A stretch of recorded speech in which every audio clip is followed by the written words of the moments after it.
Yes, people, back in the building. Another live watch along in the World Cup. Day 3 business starting today with Argentina against Saudi Arabia. It's an early one. Maybe some people may be at work, some people may still be asleep, but I'm here ready to grind it out for the rest of the day as well. It's going to be very, very interesting. Obviously, Lionel Messi, 5th World Cup for him, made his debut in 2006 in the World Cup. Could it be his potentially his last World Cup? Could he lead his country to glory? Obviously, he got his first international trophy last year with the Copa America with Argentina, but can he do one better and bring the World Cup back to Argentina in potentially his last ever World Cup? They face against an unfancied Saudi Arabia side who, I think in terms of the history of the World Cup, they've qualified for quite a lot, to be fair, but they just not made much of a dent within the actual competition, and I don't think they will do here.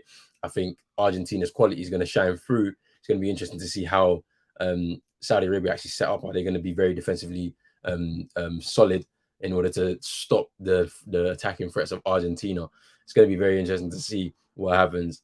They are managed by Hervé Renard, a very famed French manager who's had a lot of who's worked with a lot of teams in Africa. So it's going to be very, very interesting. But we have to wait and see what happens. But before we do anything, people, make sure you hit that like button, subscribe button if you're new, hit the notification bell so you know when we go live, follow the socials down at the bottom, and let's get into these lineups because kickoff is in about 10 minutes. Let me just get this up and share the screen.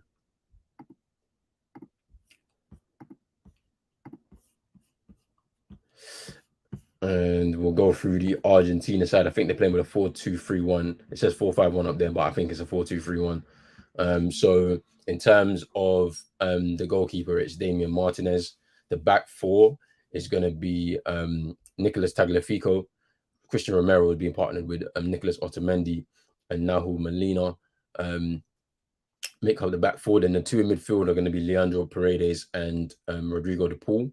Then the three in front of them will be Alejandro Gomez, Angel Di Maria, then Lionel Messi in the 10.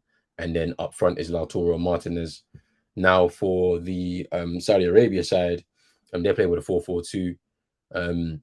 So they've got Alawais in goal, Abulahi, Abdul Hamid, Al-Shahrani, Al-Tambakti, Al-Malki, I think it is, Al-Dawsari, Al-Shariri, Mohamed Kano, Al-Faraj, and Al-Brikan, I think it is. Apologies for the butchered names. Then in terms of the substitutes bench, you've got Armani, Rulli, Foyth, Montiel, Pazella, Acuna, Julian Alvarez, Palacios, Correa, who was a late replacement. So was Almada as well, another late replacement. Guido, McAllister, Dybala, Fernandez, and Sandro Martinez. And then for Saudi Arabia, it's Al-Yami, Al-Lakidi, Al-Hanningham, Madu, Al-Mari, Al-Burayak, Otoyef, Al-Hassan, Al-Naji, Al-Abeid, Bahabri, Al-Obud, Al-Daswari, Asari, and Sharalili. I butchered those names. I can't even lie to you. I butchered those. I can't lie to you. But, I mean, in terms of the Argentina side, I think in terms of some of their strengths, that midfield partnership of Rodrigo de Paul and Leandro Paredes are very, I think it's an all-action midfield, to be fair. So they're going to be able to do a lot, man. I think basically the team is basically set up to accentuate Lionel Messi's strengths. So in my opinion, I think that's really what their strength is. You know, Messi's going to have that free reign in that 10 position to be able to move across the pitch wherever he can pick up the ball and make something happen for Argentina. I feel like in previous years, like they struggled because they haven't been able to get the best out of him in the national side. And I feel like Scaloni's been able to create something. And this is Lionel Scaloni, who used to play for the national team. So I think he actually played with Lionel Messi in a couple of World Cups, to be fair. So I feel like he kind of knows him well, and so has created this team to be able to get the best out of him. But then obviously they lost Lo Celso to injury, so I feel like that's going to be a weakness for them moving forward. So it should be very interesting to see what happens, because for Argentina, he's actually a very good player. I know that Spurs fans really didn't fancy him, but he's been very important for Argentina. So losing him is a big blow. And then I feel like Romero has had some hamstring injuries across the last, last year of his career or so. And that's really caused him some problems. So it's a bit of a weakness. Obviously, they've got a ready-made replacement in Lisandro Martinez on the bench, but you just kind of have to wait and see. Now, when you look at the Saudi Arabia side, for example, I feel like they've got their star player is El Dawsari, who is number 10 for Saudi Arabia. So look out for him in the game. He's basically like one of the Middle East best players. So take a look at number 10, Salem El Dawsari. And then in terms of their actual squad, it's like a blend of youth and experience. And they have done very well defensively. In their 18 qualifiers, they only conceded 10 goals. So that's something that you have to look out for today. This is why I was saying, I don't think they're going to win this game. However, they're going to be very defensively solid, I would hope. I mean, I said the same thing about Iran yesterday. They conceded 6. Do you know what I'm saying? So it's one of those ones where, the stool is going to be set out from the beginning from the Saudi Arabians. It's about whether Argentina can break them down as quickly as possible. So we have to wait and see on that. In terms of their weaknesses, Saudi Arabia, their goals have dried up a lot. And so there's no there's no clear favorite for who's going to start up front. So basically the starting position for the forwards is up for grabs in terms of the strikers. So basically, it's going to be very interesting to see how many goals they can even score in the tournament, to be fair. And then their number one keeper, Alois, he hasn't had a lot of match time prior to this World Cup. So it's going to be very interesting to see how he fares in the game as well, not having too much match practice anyway. So that's really the roundup for the two teams and whatnot. The game is kicking off in about 5 minutes time. I can see the players in the tunnel. If you're ahead of me in the chat, I can apologize. We're not in sync. However, if you've got some updates for the game, you might as well provide them to me, because I'll still catch them anyway. I can see Lionel Messi in the tunnel. I remember watching his debut in 2006. He came on in one of the games in that tournament for Riquelme, and it was kind of like a passing of the torch, because Riquelme was the star man at that time in the Argentinian national team, and Lionel Messi, 19 years old, was just literally, making his breakout season, making his debut for Barcelona and then for the national team as well. Then going into the World Cup, where there was some bubbling expectation. Of course, they weren't expecting to put everything in the hands of a 19-year-old, but I remember that day when he came off the bench to come on in one of those games, and since then he's really been the main man. After that passing of the torch from Riquelme. The Argentinian fans have come in full force, where it's lovely to see. Stadium is actually nice and packed up. But then again, Saudi Arabia and Middle East, they're very close to Qatar. They're going to have the stadium packed out. They're going to also have the home support as well from the Qataris too.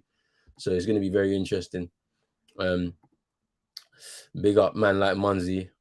Hope you're good. No, he's not. He doesn't normally start. Tariq actually let me know yesterday. I wasn't too sure. I thought it was going to be a defensive partnership of Romero and Martinez, but he doesn't start for Argentina. It's Otamendi and Romero, so he's on the bench. So, which is interesting, because I never rated Otamendi at all as a defender. When in his time at Manchester City, it's crazy, but it is what it is. Big up, man. Wow Factor. Good morning. Yeah, this is the earliest stream I've ever done on my channel. I can't even lie to you, but with the week off from work, I'm like, I'm doing all of these morning games. I'm doing all the games today, 4 games today. The man them will be in here, like, and we're just gonna vibe out in the afternoon, evening, and stuff. But yeah, um, it's an early one, but it's gonna be a good game, man. I want to see Argentina play.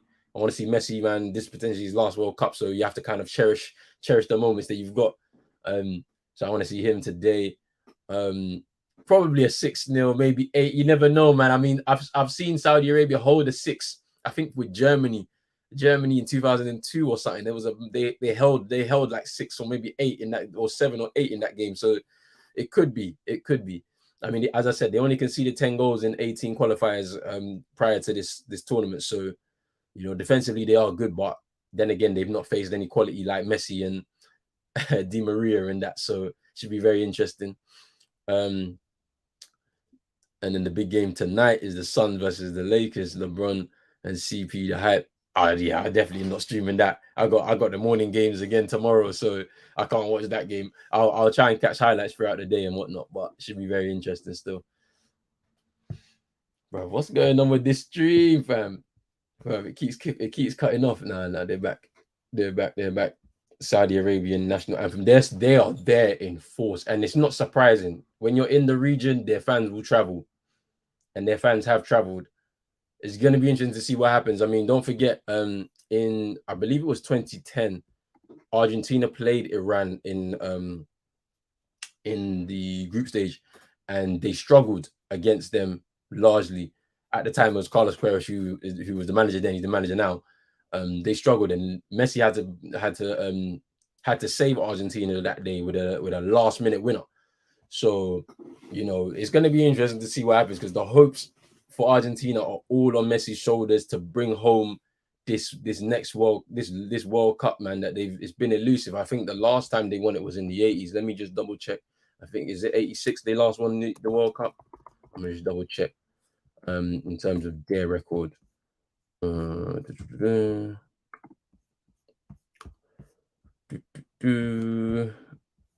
Yeah, like 1986 in Mexico. That was their last World Cup.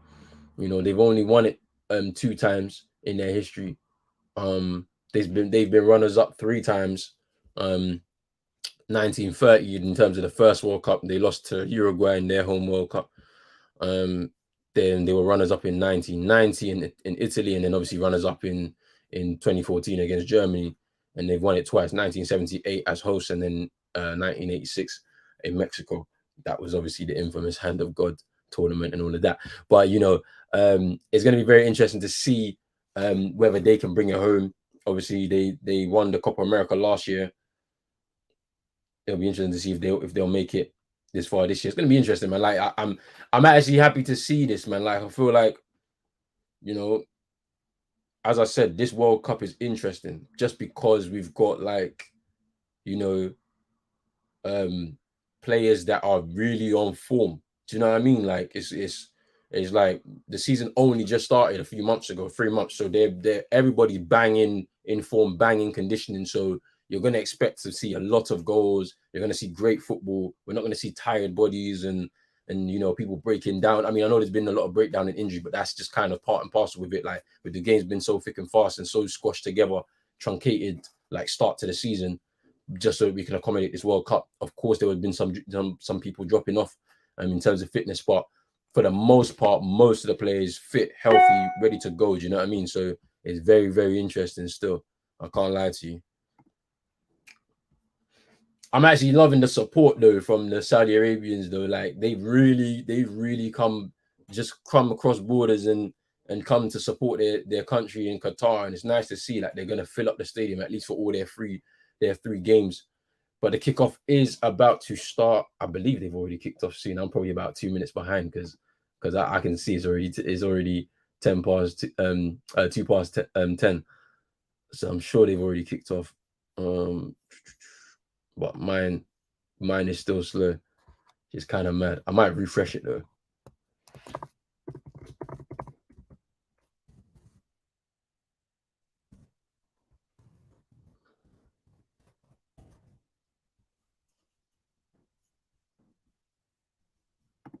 And we've kicked off here.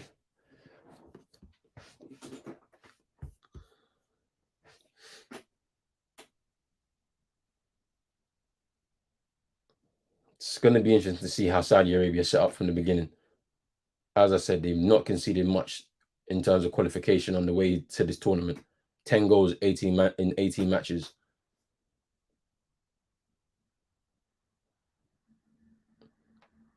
They've got a squad mixed with youth and experience. Watch out for number 10 as well for Saudi Arabia. He's their star man. As for Argentina, this team has been set up to accentuate and support Lionel Messi's brilliance. Scaloni, who is not he came in as a caretaker and has eventually taken on the full-time role.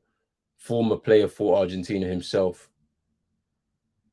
He wasn't fancy to take on this role at all, but he's done well to get Argentina here to another World Cup. So it'd be interesting to see what happens here.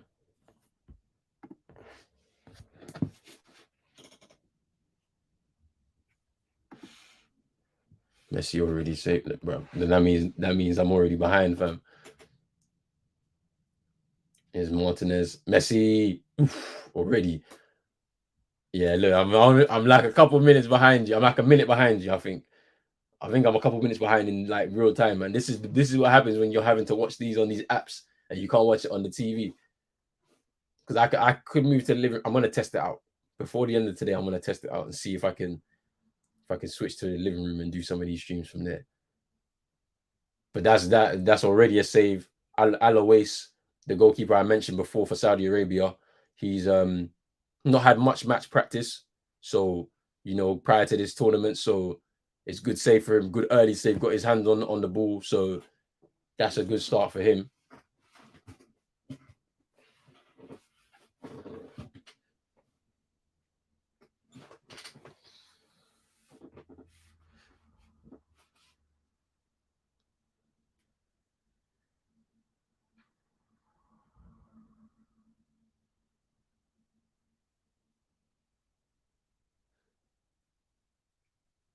Yeah, Saudi Arabia trying to go toe to toe with Argentina. Like they're just trying to be as tough and tackle as them. Because we already know how the Argentinians are, like just generally. Very tough tackle inside that midfield is all action, as I mentioned before. Rodrigo De Paul and Leandro Paredes.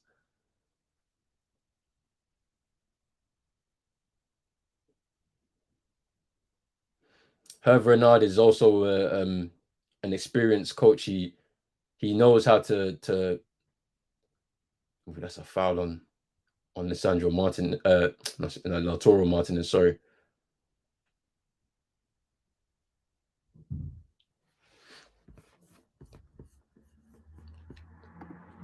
Who do I think is going to win it?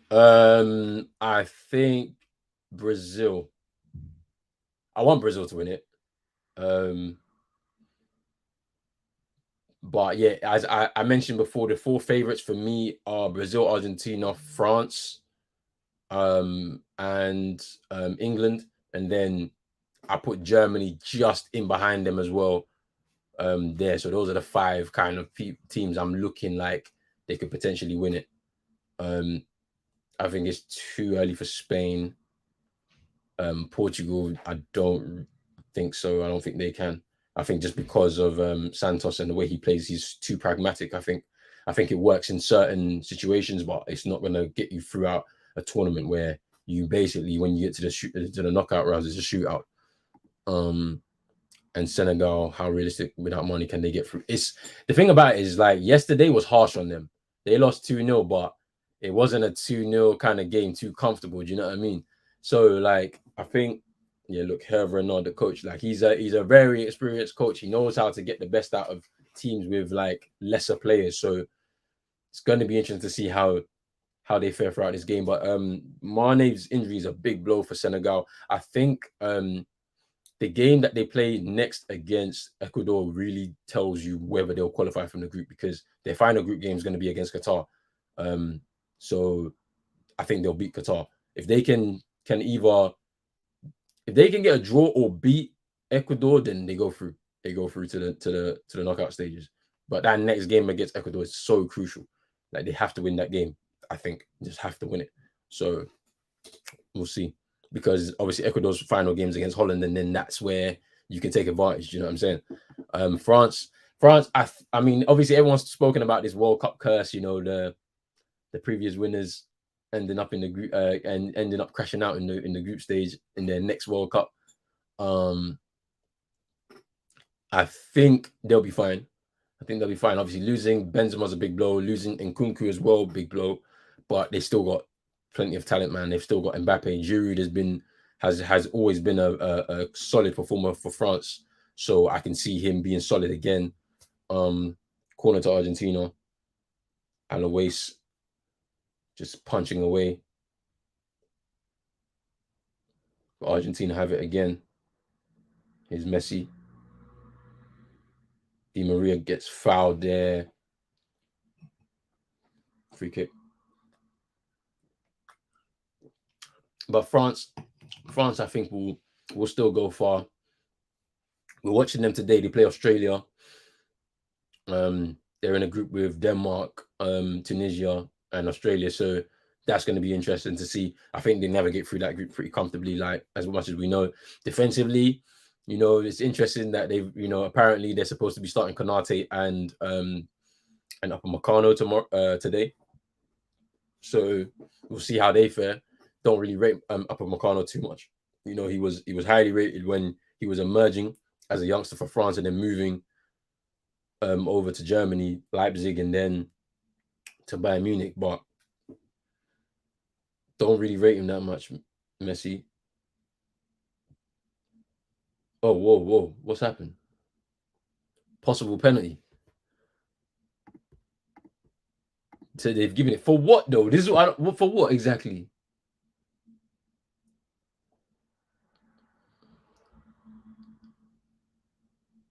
Who's that? Is that Rodrigo de Paul going there? No. What is that? Who's that? Paredes? No way. Yo, this ref is wild, man. Penalty already. Saudi Arabians are like, what? Who did what, fam? Yeah, Paredes went down. Referee said he was holding. There's been holding. He's telling all of them to go away. This is crazy though, because like this happens all the time. It's funny how like on set pieces, this happens all the time.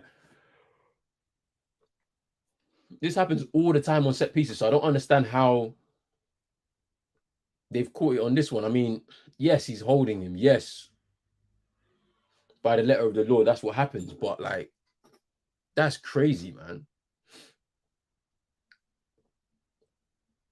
Well, Messi's gonna take it, obviously, but like, that's funny as hell.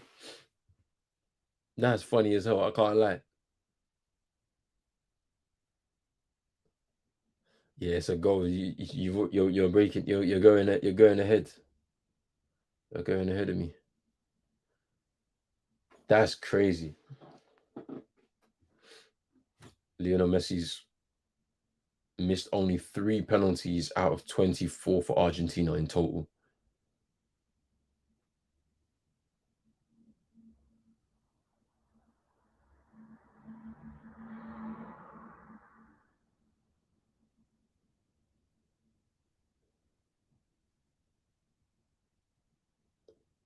And he scores again. For Argentina. It's 1-0. It's an interesting situation. I'm very surprised that I can't lie. Like I was surprised that penalty was given, to be fair to you. I was surprised. Because I mean, this happens all the time. It's like VAR has caught something and then they called the referee over. But this happens all the time on set pieces. Saudi Arabians are not happy at all. You know, but boy, interesting. 1-0. Messi, big up, man. Like, and then I know, man, 10 minutes in and it's already 1-0. I mean, As I said, I've seen Saudi Arabia 2002. They held I don't let me see if I can get that scoreline. Germany versus Saudi Arabia. I think they held 7 or 8. That was the last time I remember like really watching them in the tournament. Like, let me see.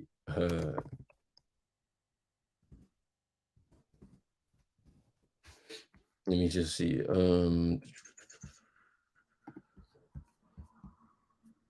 I remember like an 8-0. Like, yeah, Germany beat Saudi Arabia 8-0 in 2002. I remember it like vividly. I remember I was at my cousin's house watching the game. I remember in the summertime, it was nice. Went to my uncle's house, had a barbecue and that, and I remember watching that game. And they held 8 against Germany in that tournament. They already 1-0 down here. You know, they'll say it's a harsh penalty given, because I feel like we see people getting held all the time in the penalty box, and there's never really too many VAR decisions like that. They've obviously been increasing, obviously, with the use of VAR, but generally most of the time it gets missed. So they spotted it. Fair play to the VAR people, but it's interesting how does it change things though? Saudi Arabia on attack now, but just too much on the ball there for Yasser. Goes out for a goal kick to Argentina. I don't think that the Saudi Arabians are going to back down though, and it could be to their own downfall, to be honest with you. It's going to be to their own downfall. Yeah, well, yeah, I know, man. Like Germany had a good team then as well. They had a really good team. Obviously, got to the final and lost to Brazil. But then obviously that Brazil side was actually really good. But when you compare it even to their histories, probably they said that it's one of their worst ever teams, or their worst ever team to win the World Cup. So it tells you the quality, like it tells you the gap in the quality too. So it's interesting. It's very interesting still, but yeah, it's going to be interesting to see how this Saudi Arabia team reacts to this, because you can see they're very organized. They're very organized.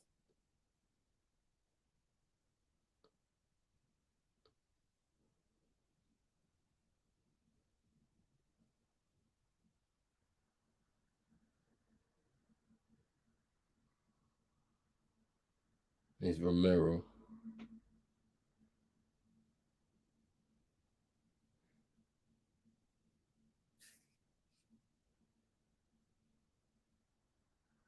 The pool. Going back to Martinez in goal.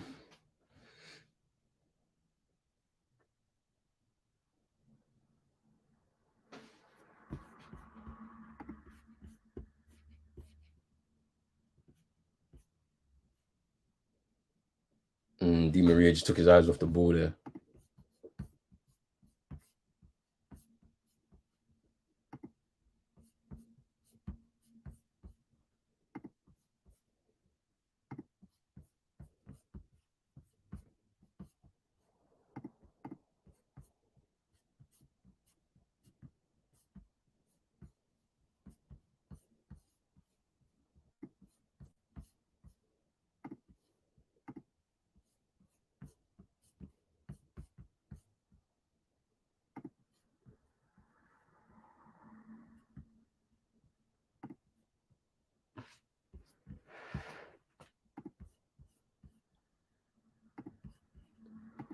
Well, I've had to know.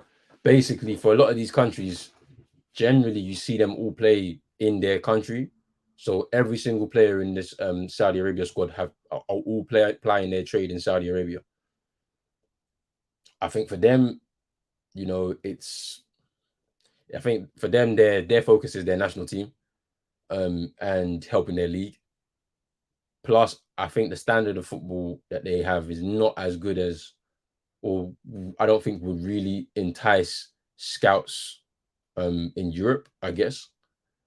Generally, sometimes you get exceptions, like there may be 1 or 2 players. Like I've known in I don't think I've ever known Saudi Arabian players to make the move over to Europe. Like, but this squad for sure, I know they don't have any players that ply their trade in Europe. They all play in Saudi Arabia, which I think helps. I think it helps their league, and I think it helps their national team, I guess, because there's familiarity at least within this squad, so there's a lot of togetherness and whatnot.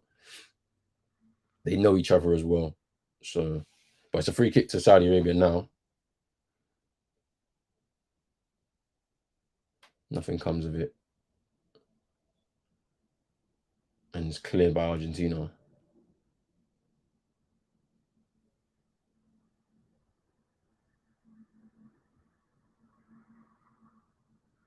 See, the thing about it is, you see Saudi Arabia, like you can already tell the difference in quality from between themselves and their one of their neighbors in Qatar.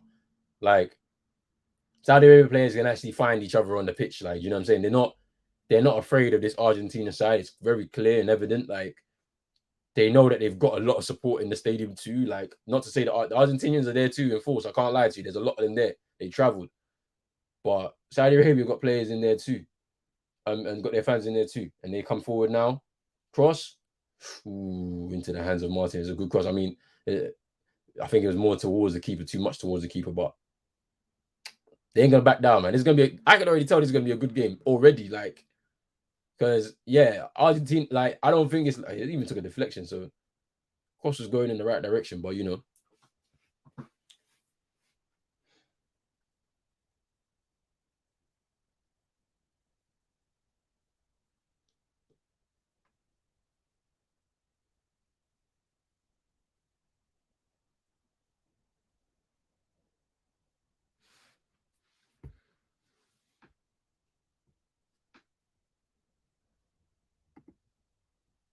yeah, like I think for a lot of teams in the Middle East, they generally stay in their home countries. Like I don't generally see them travel outside.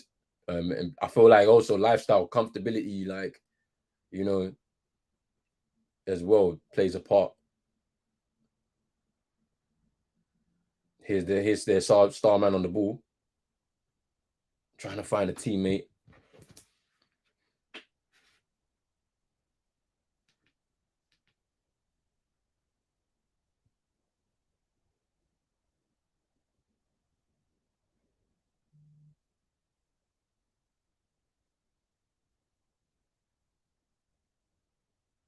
Cleared by Argentina. Trust me, like I'm telling you, they're a lot better than their neighbors. It's kind of is he offside? No. Martinez is onside, takes a shot. Oh, now late flag, late flag. Yeah, they're a lot better than Qatar. Like just from the way that they, I mean that line was a bit high, but I think it was more for the offside trap. To be fair, um, but they can play a lot better. Also, there's none of this whole naturalized citizens type of stuff for Qatar, for Saudi Arabia. All of them were born there.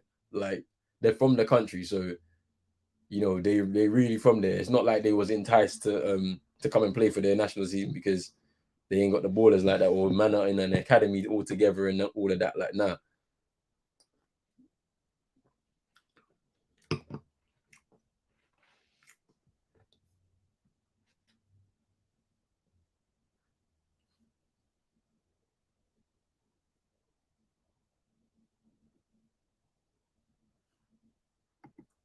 Yeah, like, those players obviously they came from their home countries and then moved over to like France, and then from France they'll like for like Mares and Buffal and stuff, they came into the Premier League and that from France. Mido was in Egypt and then he moved to Europe. I think he was at Ajax, I think, if I'm not mistaken, at a certain point in his career. Then he moved over to Wigan and stuff. 2006 was one of his breakout years. Him and Amir Zaki. Them two in 2006, 2008 for Egypt. Woo, partnership. There was a partnership boy for Egypt up front. Then both won themselves some moves to the Premier League. It was crazy, man. Mido also played for Tottenham as well, like as well. So it's kind of crazy. That was a period. That was a mad period. Martin Yole kind of period as well, like in '06 for Spurs. So yeah, man. Like whereas you don't really hear of Saudi Arabia players like breaking, but you just never know. Like somebody has a good tournament, then boom, someone takes a chance for them in Europe, innit? Like you just never know. There's a shot there over the bar by Gomez for Argentina.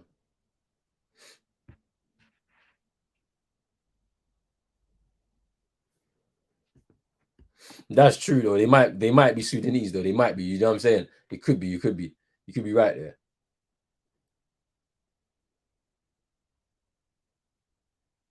So cross, Messi jumping high, Yasser just getting the defensive header, but offside. Offside, offside.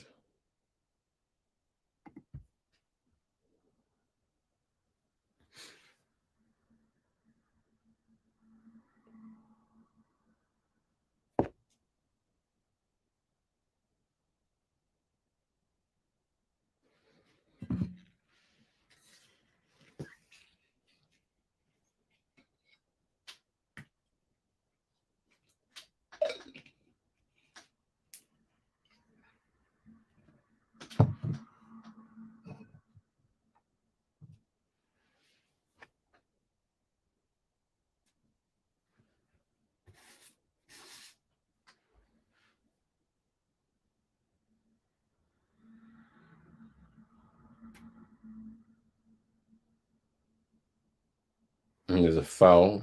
Oh no.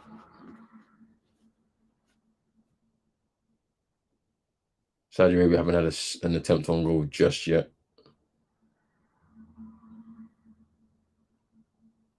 It's a ball over the top to Messi.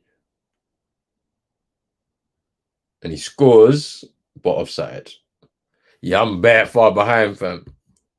I'm far behind. I'm like a minute behind you, bro. Yeah, no, they're playing the high line well, though. I feel like they're doing it really well, man. Like, they're really catching them in the offside trap, you know. Not like how Qatar were playing the high line on Sunday. Their high line was horrible.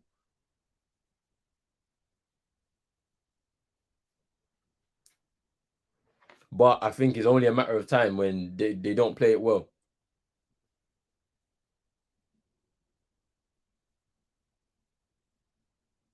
Yeah, I need to do that. I'm gonna test it out, man, because like I need to make sure I got the because I haven't got a TV like TV. I got a projector in it, so I don't know if I can do the live.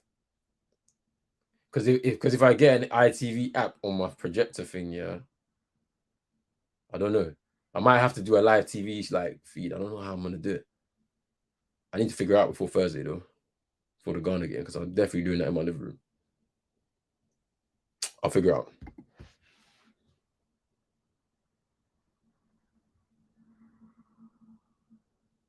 Here's Messi. Offside again, Di Maria.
Yeah, I know, man. I know, I know.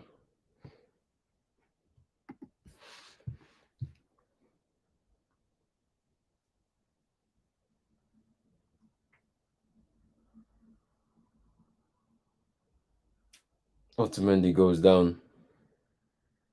Yeah, it's a late challenge there.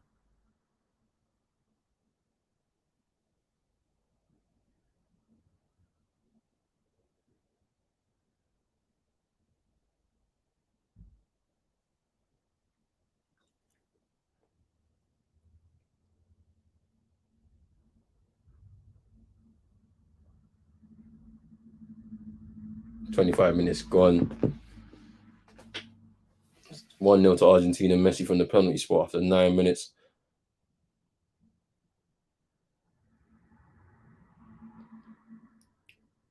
Saudi Arabia haven't had a shot on target, but they've they've moved the ball about pretty well. They've caught Argentina with the offside trap like 4 times.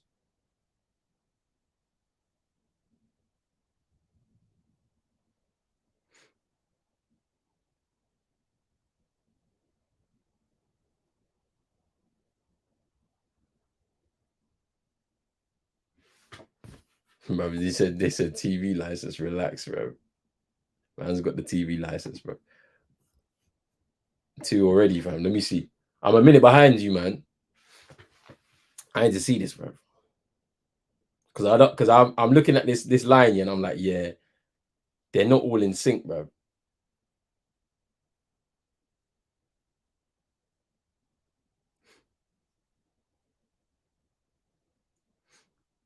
Let me see. So long ball by Martinez in the goal. Di Maria. Gomez with the header. Messi. Tagliafico storming forward.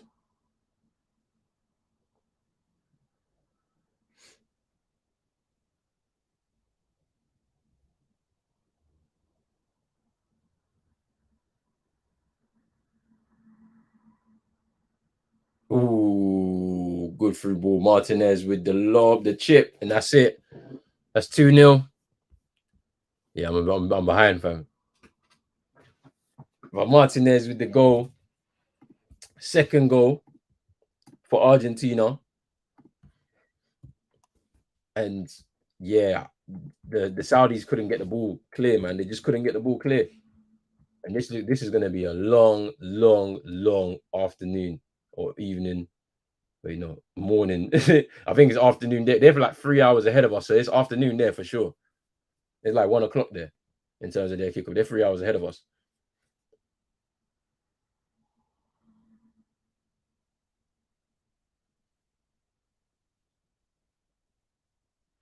But yeah, that's a good finish by Martinez still.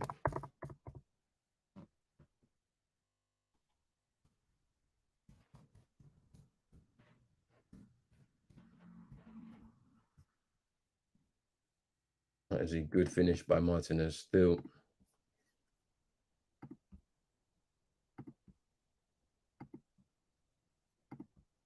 Yeah, it's gonna be long now. Hey, wait. No, they saying offside. Check. They're checking the goal. Yeah, it's a goal. It's a goal. No offside. Wait, no goal. Oh, allow it, fam. Wait, what? Mate, this offside trap is trapping, bro. They're actually playing it pretty well, to be fair. Bro, this is mad confusing, fam. It looked off. There's no goal. Yeah. I see it now. I literally see it now. Bro, what's going on?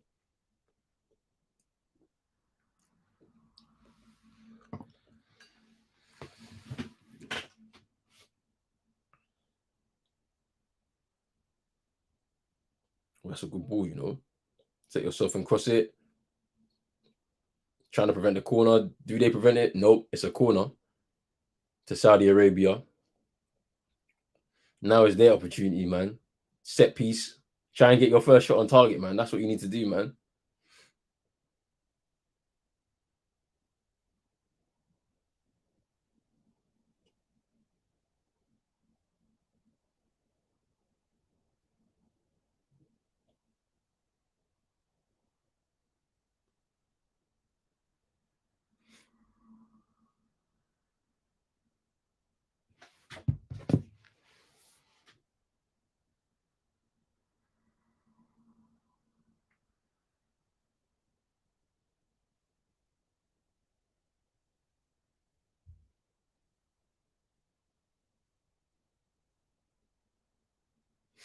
Alpha Raj taking the corner short.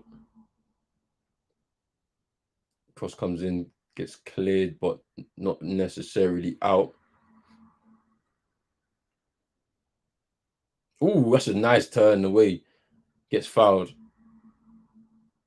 Cano gets fouled by Rodrigo de Paul.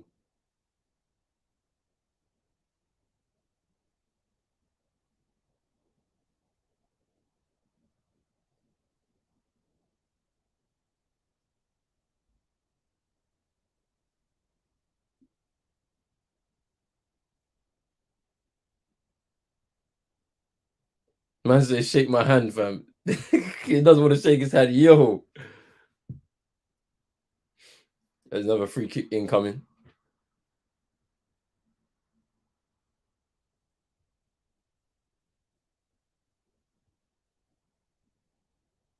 Poor free kick there by Salem El Deswari.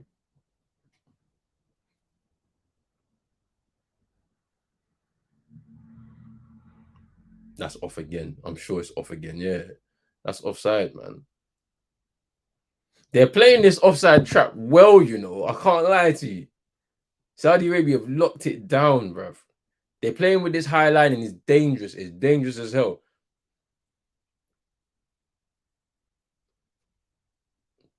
But they're playing it well, man. Catching them offside each and every time they try and go forward.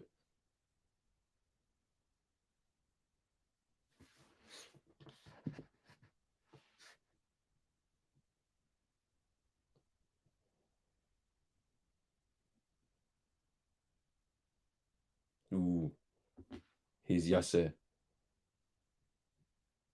Headed away by Otamendi.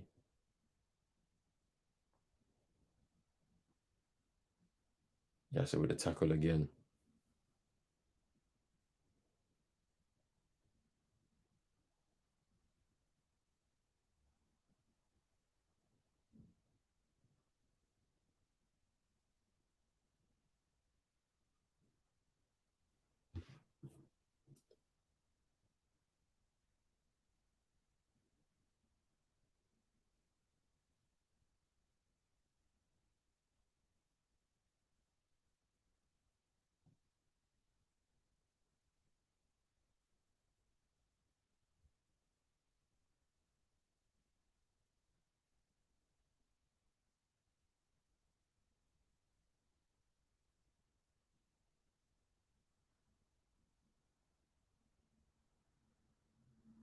Now Desari trying to get away from a couple of midfielders, but he gets intercepted.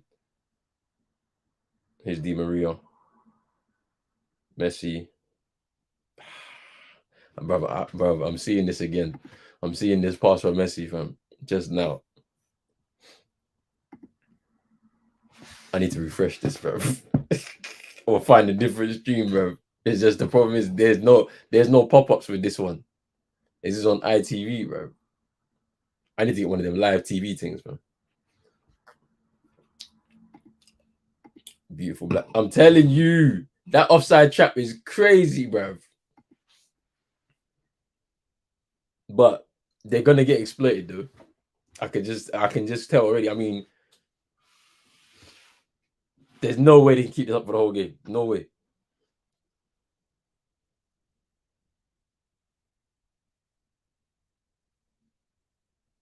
Yeah, he's off. You're off. You're off, bro. You're off.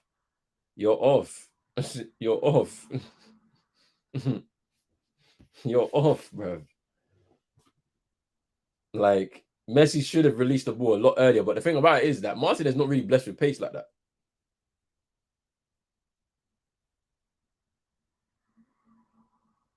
And he should have been able to stay on side because the other defender was locked in on the ball. He was watching the ball. So you could have snuck in behind him anyway, still. But yeah, they're trying to catch them. They're trying to catch them out with this high line, but it's not working.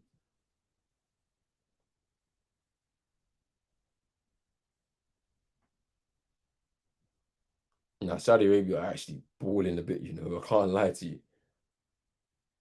Like they're so comfortable with the ball at their feet. What's happened? Oh, was it a foul?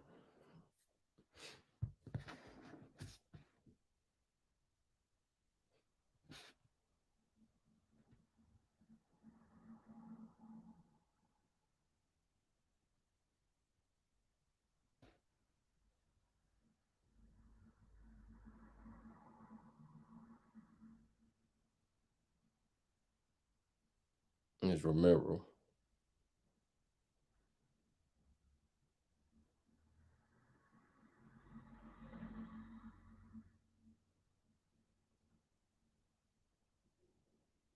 It's Martinez.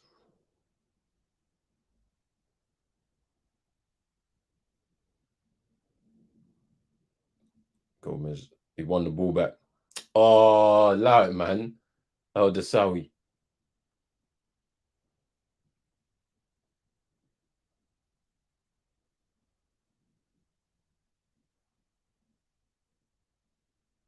It's a free kick. They said, man, Messi's team can't even make 10 passes together, bro. I remember that 20, was it 26 pass goal or something like that when they played Serbia Montenegro. I think that was 2010 World Cup. Was it 2010? Or was it? No, it weren't 2006. 2006 World Cup. Scored like some 25 team pass goal. That was proper Argentina, fam. Everybody was a baller in that side.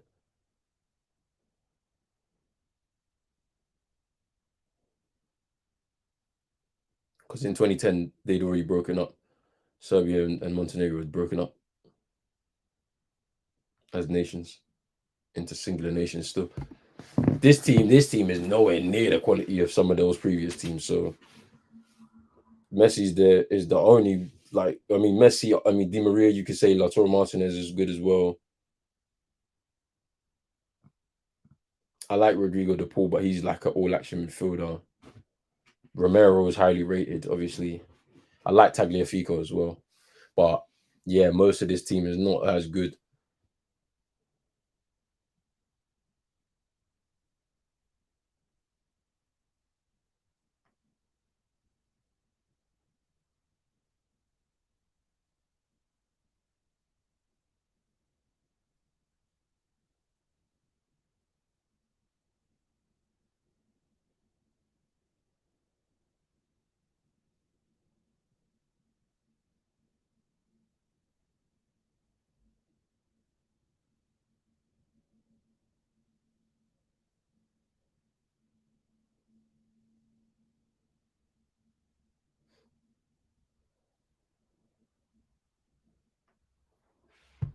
Looks like there's gonna be a sub.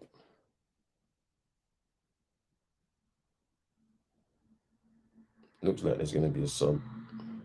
Because Al Faraj is on the touchline. He's trying to get back on. And I think Al Abeid is waiting to be subbed on, I think.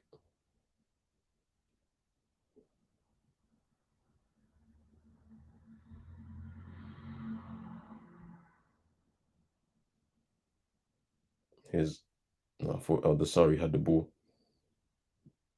Kano loses the ball. He tries to win it back. And there's a foul in there, I think, on Martinez.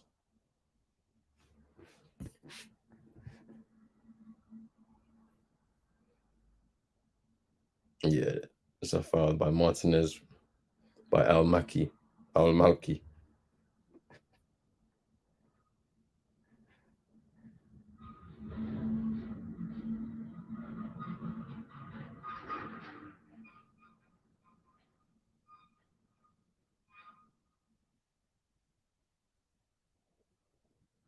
It's Di Maria.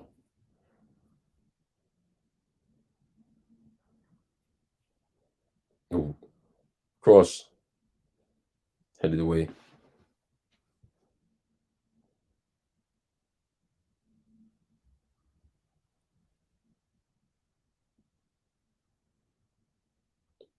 Di Maria. Messi cleared. But Abdul Hamid. Out for a corner though.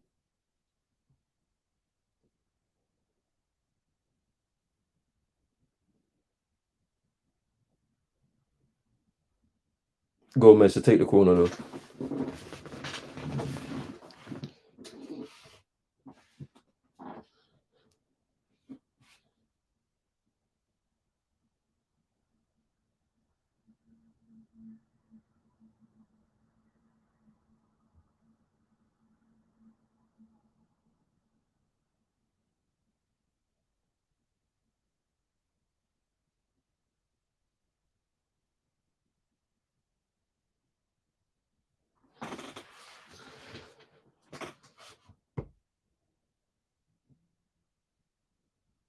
That's not a foul, bruv. Come on, fam.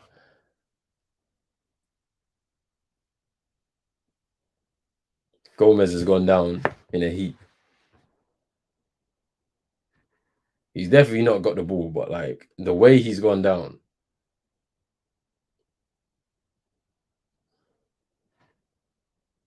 Our Malky is just kind of like, what has gone on, fam? How you giving that?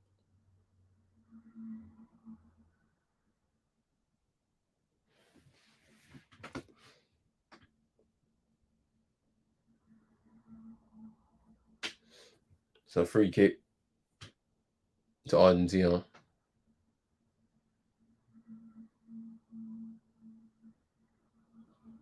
4 minutes plus added time to go in this first half. It's actually nice to see that different supporters are just sitting in seats like together. You can see like spots of green in between the white and blue of the Argentina fans. It's nice to see. Ball back. There's just shot by Rodrigo de Paul that just goes way over the bar into the stands.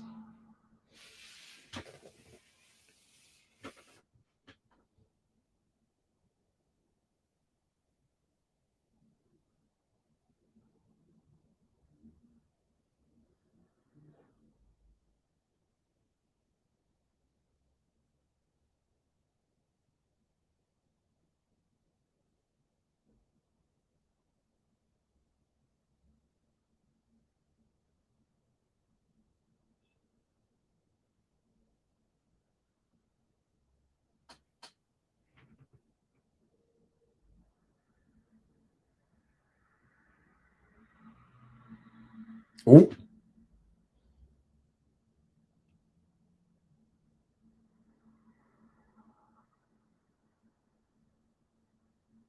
that's a throw in. That's a throw in. Yep, yep. To Saudi Arabia. That's all. To take it.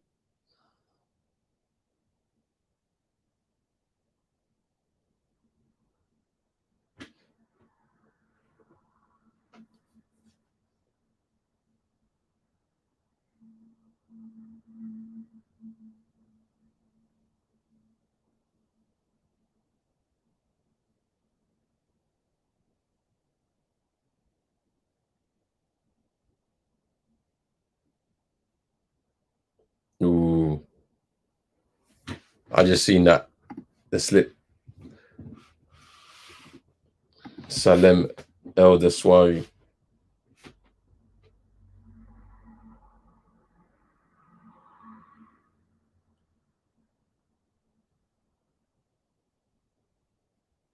It definitely won a pen though.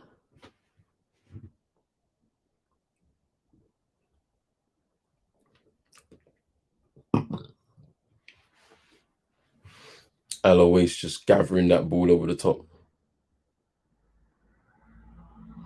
Malky gives the ball away, but wins it back though for his team. Plays it forward. They give it away again though.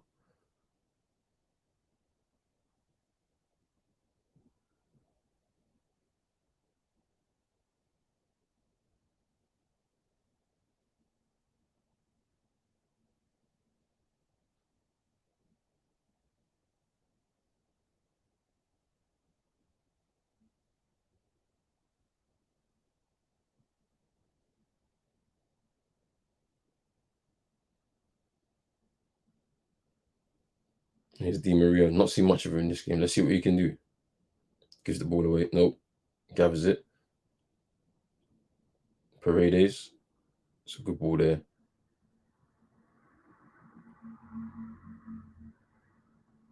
Five minutes of additional time. Where are they getting all these minutes from, bro?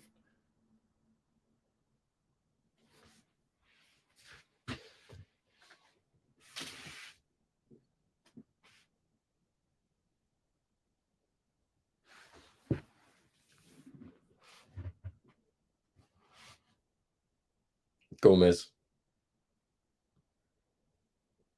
Tagliafico. Gomez again.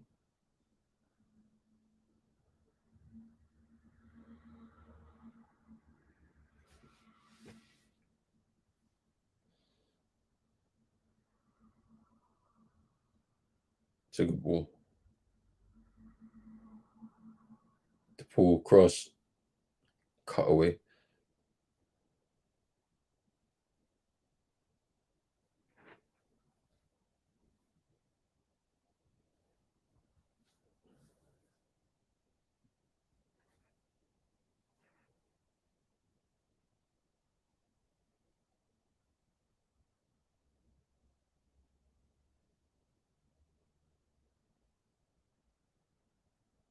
That's a good ball to Di Maria.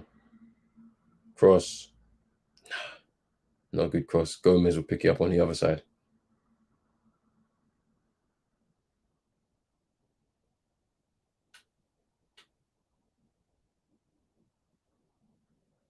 Ooh, that was a good ball. There was nothing much that Di Maria could do with it.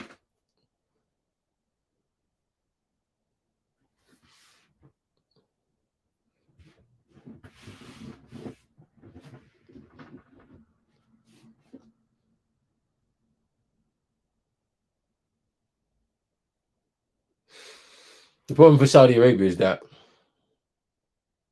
they haven't got anybody to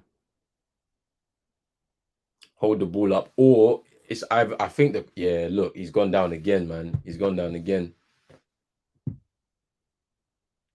Alpha Raj has gone down again.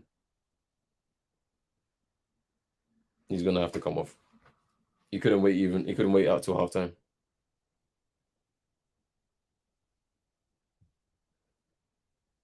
Now if Al Abeid is coming on for Salam Al Faraj.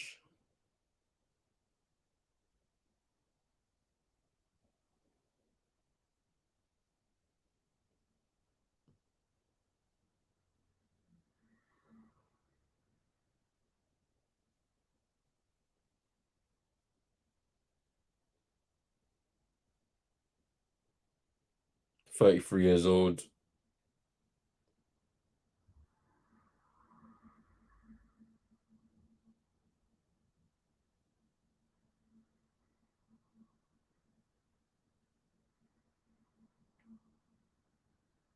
Obviously, he in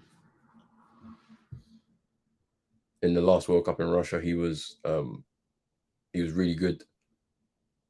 I think he scored a penalty in the game against Egypt. I think when they beat them, Egypt were poor, and that's in Russia. I can't lie, they were so bad in Russia.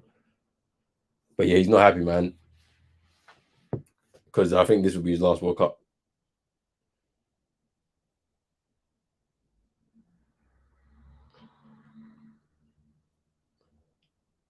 If he doesn't recover anyway.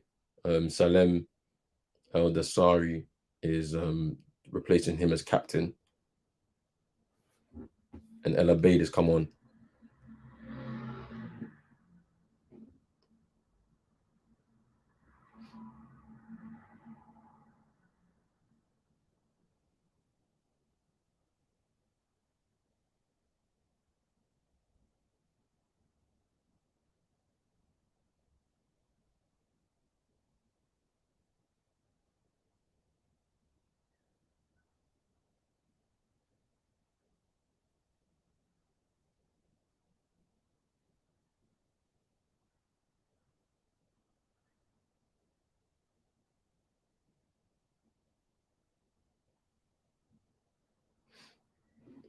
They need somebody up front to hold the ball up.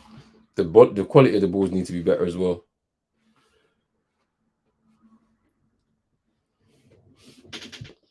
And I think we're about to blow for half time.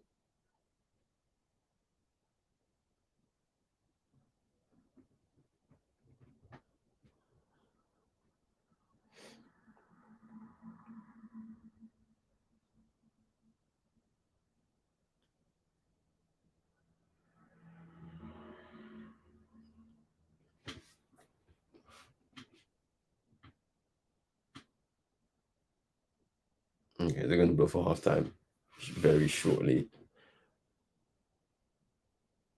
Here's the pool. Di Maria.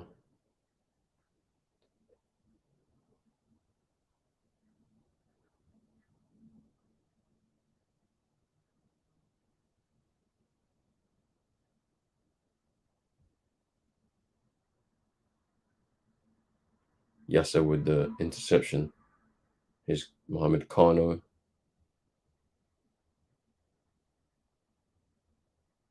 Alois with the ball at his feet. Just going to kick out field, and that will be half time. I'm sure of that.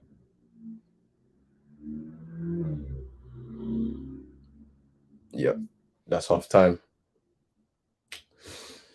Boy, it's been an interesting first half. I can't even lie. Big up to my guy CM in the building. I hope you're good, my bro. I'm sure I'll see you a little bit later for sure. Some of these other watch-alongs later on today. A Messi penalty has given the lead to Argentina heading into halftime. There's been a couple of offside goals, one for Messi, one for Lautaro Martinez as well. The offside trap has been played very well by the Saudi Arabians. In terms of chances, there's been a lot of shots over the bar from Argentina. They've been caught offside maybe 5 or 6 times by the Saudi Arabians playing that high line, but they're working that line very well. Creating an offside trap. Then at the same time, the Saudi Arabians, they're playing very well. Like, their build-up play is great. When they get up to the final third, there's nobody to really hold the ball up so that they can bring others into play. And I think at times, the quality of the ball isn't good enough. They've gotten in behind a couple of times, a couple of crosses, not getting beyond the first man, or maybe just being hit too long. They haven't had a shot on target just yet. But they've made a good account of themselves. I don't know if they'll be able to play that offside trap too much in the second half as they get tired and things like that. So it's going to be interesting to see what happens. Big up to my guy, Kendo. I hope you're good, my bro. Early one this morning. I appreciate everybody coming through, man, that's watching now, like early this morning, man. I know for some of you, wherever you may be, if you're in a different country than I'm in, then it's going to be a lot early for you. It might be in the afternoon for you. But for us over here, it's kind of early. It's not even 11 o'clock just yet. Was it a penalty? This is what I was saying. When it was all going down, I was just kind of like, we see a lot of like holding in the penalty box whenever there's a set piece. And it's very inconsistent with VAR, because I thought that VAR was going to be able to cut everything out. Whereas at the same time, sometimes referees let them go. Sometimes referees don't see it, but that's what VAR is there for. It's there to kind of catch those things going on. Do you know what I'm saying? So, like, it's pretty interesting from that perspective as well. Will I say it's a penalty soft? It's kind of soft, man, because Paredes goes down very, like, theatrically. But VAR spotted it. The referee went to view it. He says it's a penalty, so it's a penalty. Do you know what I mean? Like, there's nothing you can do. I think it's soft. Messi scores it. I think he's missed, this is his 25th penalty for Argentina. He's missed 3. So, he was never really in doubt there. But yeah, man, it's been a, let's say, a mixed first half for Argentina. They maybe feel that, they could have gotten more goals. I feel like the opportunities have been there. They've just not played the ball quick enough in terms of getting through that Saudi defense. And then on the Saudi Arabian side, like, they've made a good account of themselves, but they've not put a shot on target yet. So if you're not testing the keeper, you're not even going to get a chance to score goals like that. So, they've got to do better in that second half. Obviously, they've lost their captain, Al Faraj, to injury now, 33-year-old. Probably his last World Cup, looks like it. So that's experience gone.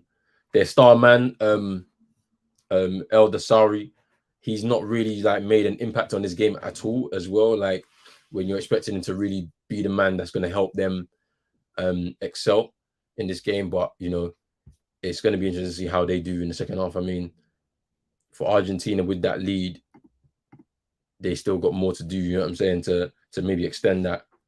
And for Saudi Arabia to get back into the game, they need to test the keeper a lot more. But let me just get into these stats though as well whilst we're here. So in terms of possession, 54% in favor of Argentina, as opposed to the 46% for Saudi Arabia. Um, there's been 5 attempts on goal, 5 attempts at goal by Argentina, none by Saudi Arabia, and 2 on target. Obviously for Argentina, there was that Messi shot that was saved, and then obviously the penalty. Um, let me see what else have there been. There's been no cards in this game so far. 7 offsides for Argentina. And like this is what I'm saying. The Saudi Arabians are playing that offside trap really well, but I don't know how long it's going to be able to hold out for without Argentina getting one of those pinpoint passes correct, getting in behind and scoring a second. So we have to wait and see. But I have been impressed by Saudi Arabia just by the way they've played. They've played a lot better than what we've seen from Qatar. And obviously Saudi Arabia, this is not their first World Cup. They've been to many World Cups like over the course of the years, but you know, this group of players with the manager in place who is a very experienced manager, he knows how to get the best out of like lesser nations. He's pretty experienced at this level, international level, so he knows what he's doing. They're playing good football. They're not like sit back and soak up pressure kind of side. They're not moving like that. Like they're ready to go toe to toe with Argentina, because this Argentina side, as I mentioned before, is not one of the best Argentina sides. It's a lot of workmen like players in their squad. Players that work really hard, have got a lot of energy. There's a few like older players in there, obviously Messi, Di Maria, and whatnot. Otamendi too, that are experienced in helping some of the younger kind of players. And there's some players like in that kind of mid range where they're not that young, but they're not that old either, and they're like right at that kind of prime level. So it's a very interesting squad. Obviously with Scaloni as the manager, 42 years old, I think he's who used to play for the country himself. So yeah, it's a very interesting situation on the Argentinian side. Kendall saying that every time the referee goes to VAR monitor, the penalty is inevitable. Yeah, man, I feel like it was a strange one. Of course, he's holding on to Paredes.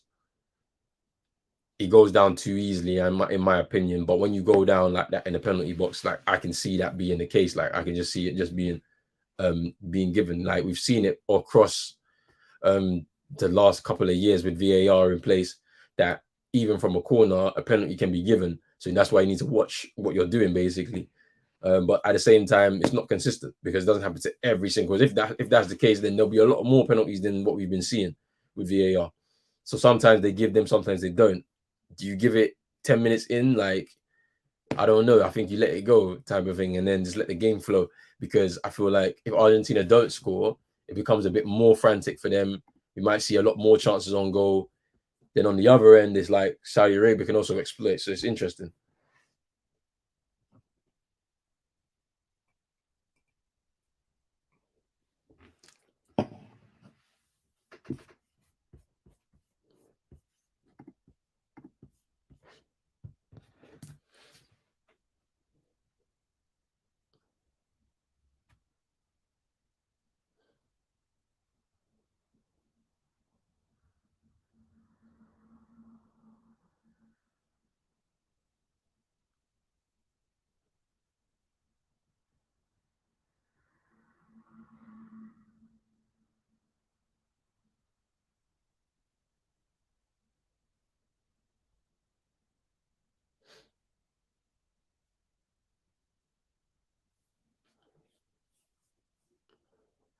Yeah, this offside trap is crazy.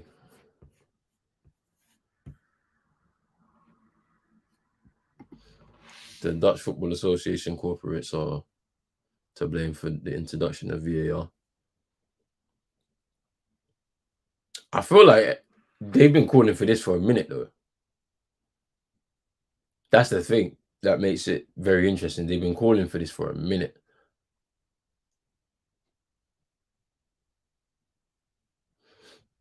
Bro, man like Graham Souness is in Qatar.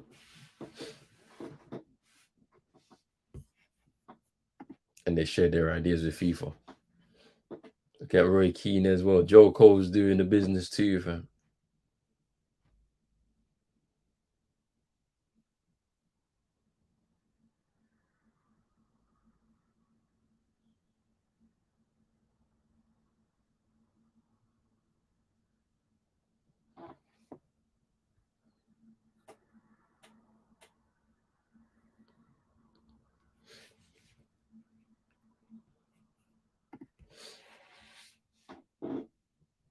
But yeah, Messi got that goal from the penalty spot. So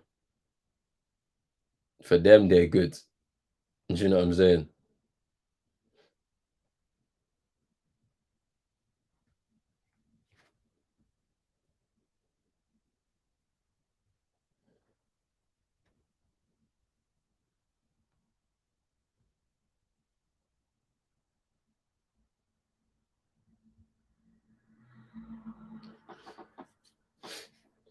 That second half is coming very, very soon.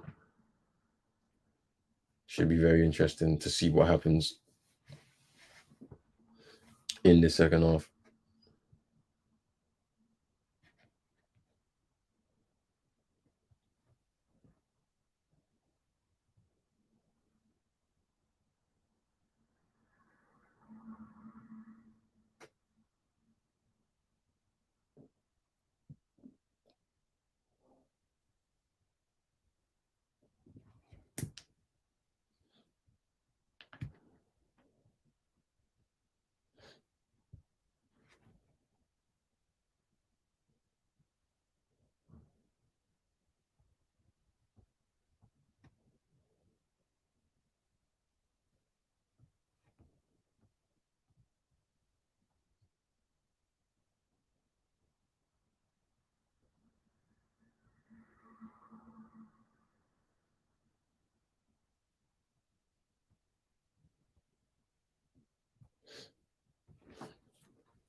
Boy, let me see what other, so the next game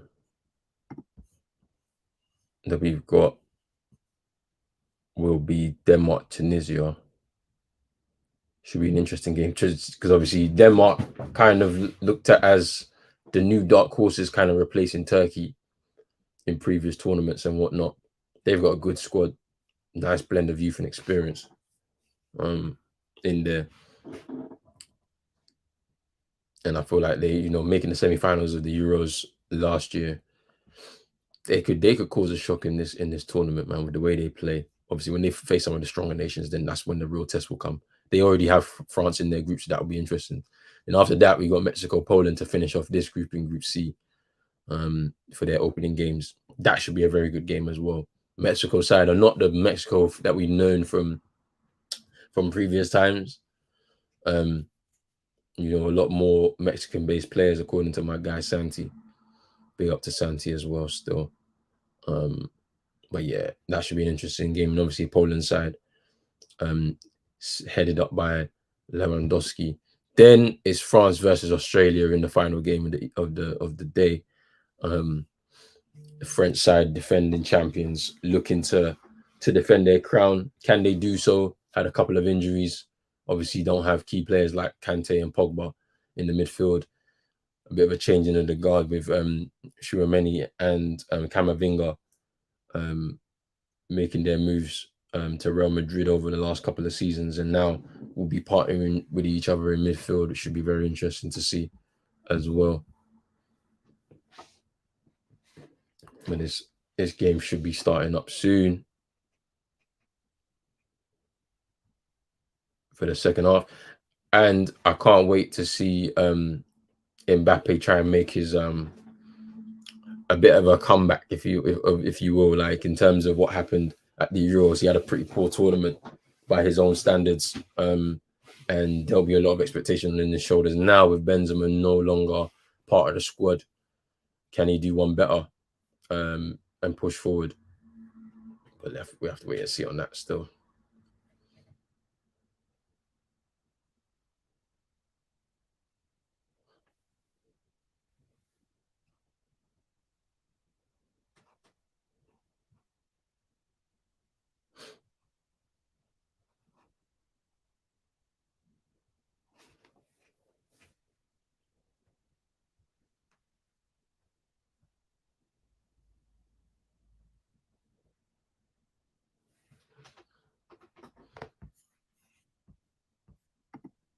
Big up Ed in here. He said Argentina channeling Inzaghi and spending the half offside. Yeah, they've been offside 7 times in this first half.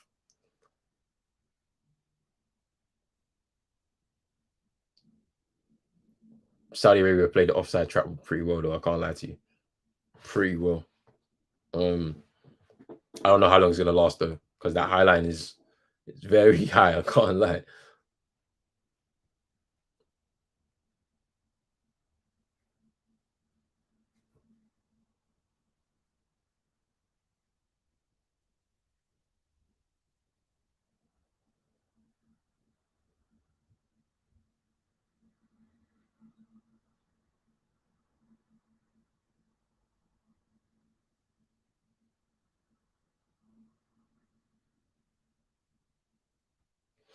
Kicked off in the second half now.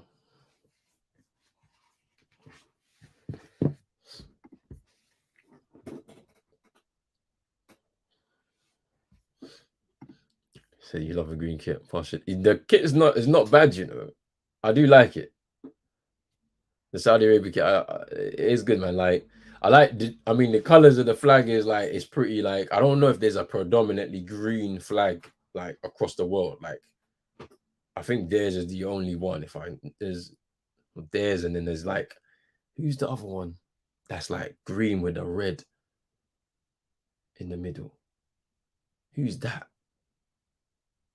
I think there's like maybe there's 2 or 3 in the world. But yeah, no, the kit's good. The kit's nice. The kit's nice still. Kit's nice. Whether they can do something in the second half, I mean, they need to get a shot on target first, way because like and they've lost their captain as well, Al Haj. He gone off literally just before half time, so that's a big blow for them because he's a key player.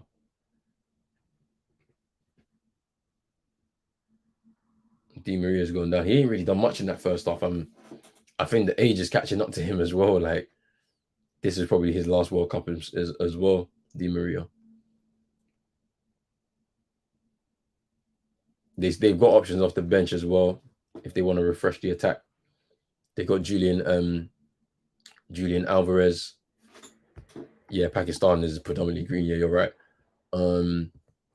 Julian Alvarez from Man City is like another option off the bench if they need. Dybala as well, another option off the bench if they need to refresh the attack. Gomez has been okay, but yeah, there's another offside. There's another one.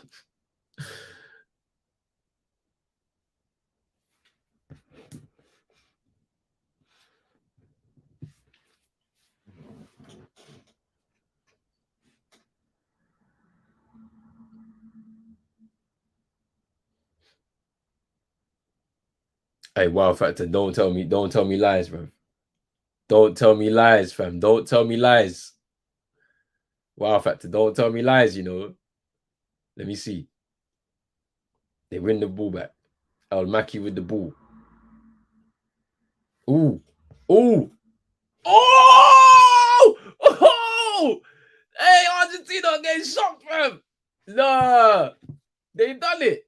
They've scored. Nah.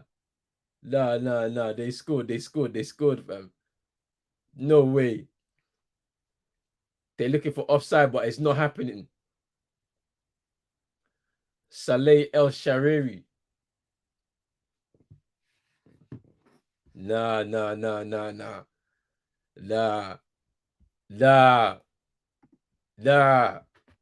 This is crazy. Saudi Arabia have equalized, bro. It's not looking good at all.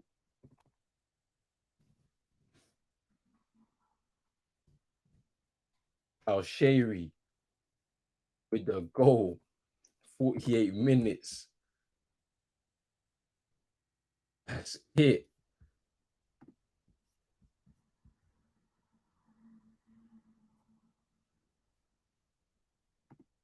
Yeah, yesterday was a vibe. We weren't even really watching the game, I can't lie. But it was good. It was good still. It was good. The debates that were flying in there was good.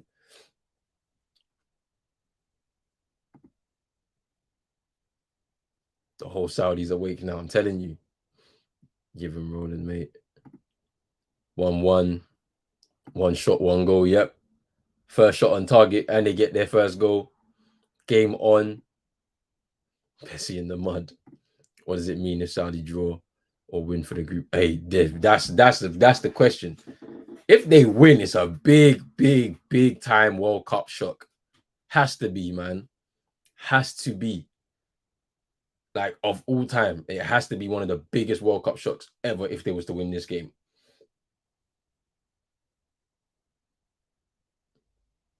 But I've said this already. This Argentina side are not the same side that they used to be. Like, the quality has dropped so much. Yo, this is hilarious. I see a guy wearing an Argentina shirt, yeah, but he's cheering with the Saudi Arabia fans. That is hilarious. You said Saudi should be winning, and then I wouldn't say they should be winning, but they're definitely in here though. Still, they definitely been in the game. I'll give you that. It's not been all Argentina, like they ain't been dominating like that. That's one thing I will say.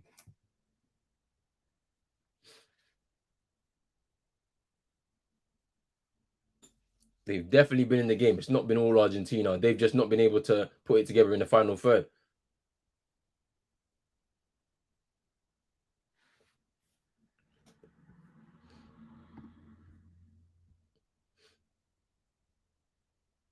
It's been a pretty even game. I'll definitely give you that. It's been an even game. I think if they played the ball a bit earlier and beat the offside trap, they would be like 2-3 up by now. Do you know what I mean? But they haven't. You know, there's been hesitancy in terms of the balls that are being played and whatnot. The runs not being made quick enough and whatnot. So, or not holding their runs as long as possible. So they don't deserve their goal. You could say that as well. Penalty given by VAR, where we've seen a lot of them being like kind of, you know, not given or ignored by referees or VAR before. Who's down? The goal scorer, Al Sherry, is down. Who do Saudi face if they finish second? I don't know. I don't know how the makeups of these groups end up. I need to get one of those brackets, man, and have a look properly. Messi's lack of press energy outside of having the ball could be an issue in the later stages. Maybe his age is going to catch up to him anyway, though. Like, he's not the same that we've known over the years. Like, you know, he's still good on his day. Like, he can produce a moment of brilliance. Don't lie to me. Don't lie to me. No way this is happening right now. I need to see this.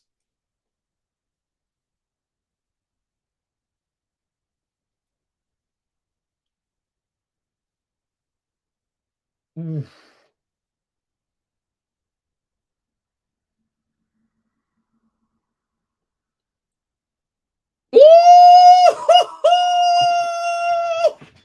No way, fam. No way. The star man, El Dasari, with a banger. Oh, no way. Hey, you lot that were sleeping for this game, yeah? Okay. Okay. You lot better wake up, you know. You better wake up. Because Saudi Arabia are leading Argentina. Big Argentina, you know. Two-time World Cup winners are down 2-1. The Saudis are out in force. Green flags. The new captain on the pitch, the star man, El Dasari.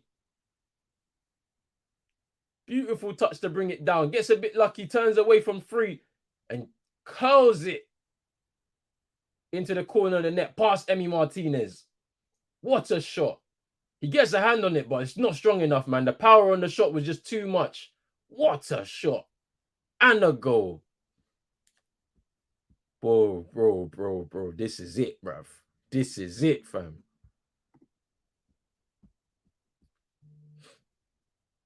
Yeah, the defending was bad. The defending was real bad. Real bad. Just like France in 2002. They're not sleeping tonight in Saudi. Messi is finished Pessi in a spliff. Yeah, after the game. Well, in fact, after the game, I'll pull up the bracket. I'll try and find the bracket and just try and figure out who's playing who in what. Like, because I feel like if this is Group C, they'll be playing the if they win the group runner up in Group D. That's how I'm seeing it in my head, but I could be wrong completely. I could be very wrong still. You missed both goals. Yeah, you missed both of them. Argentina are stressed right now. Saudi been playing though. First half, bro, they've been playing still. I can't lie to you, bro. They can ball. They're not like their neighbors Qatar who can't ball at all, fam. These lot can ball.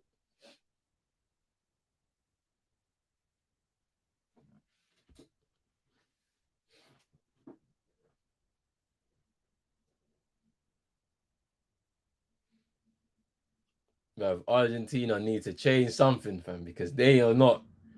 This could be an all-time World Cup shock right now. Because I ain't never, there's not been anybody that shocked one of the winners like this ever in the World Cup. No way. I've never seen it. But as I said, don't sleep on Hervé Renard. You know, this is a guy, yeah, who helped Zambia win an AFCON. Zambia don't have any right winning no AFCON. No right. Look at some of the countries we got in Africa, the powerhouses. But he took Zambia to an AFCON, you know. Here's Martinez. Messi. Oh, what a tackle. Come on. What a tackle there.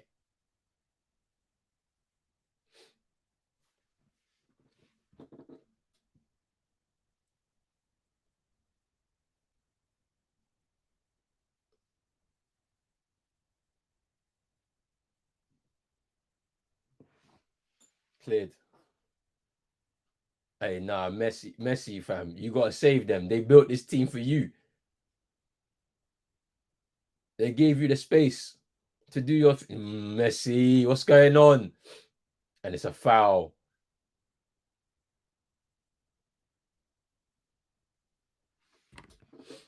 And it's a foul, fam.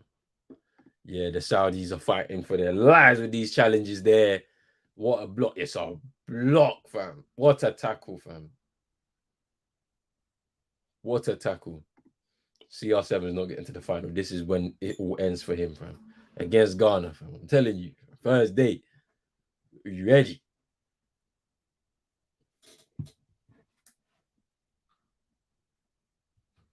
Be ready on Thursday, fam.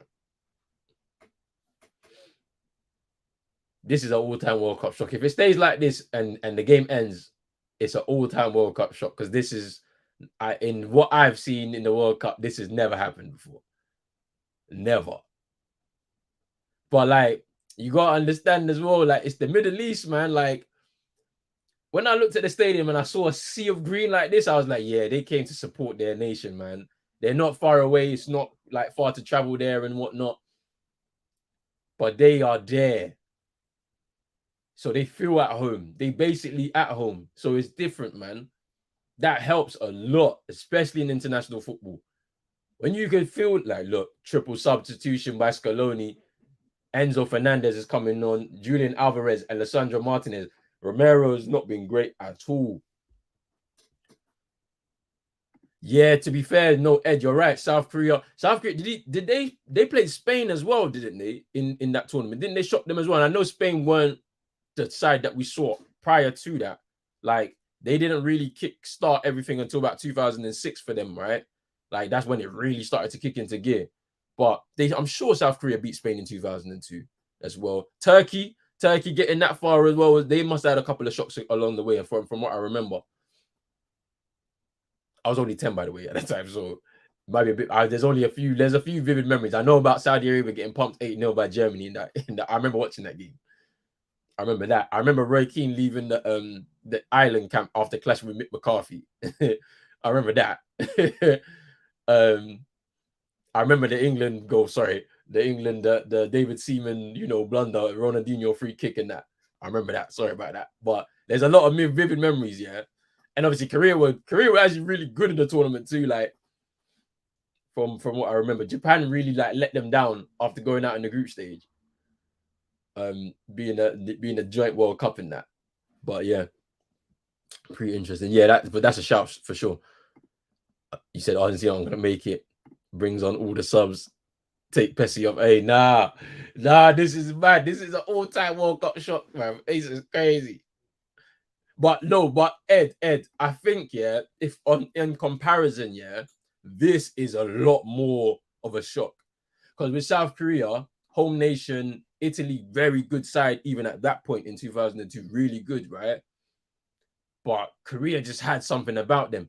But then this Saudi Arabia side, like, no, we don't even know anybody in this side. Like, for real, we don't, because they all play in Saudi Arabia. So it's like, we don't know none of them players in there. And like, they're beating these guys. These are guys that play for top European sides, some of them.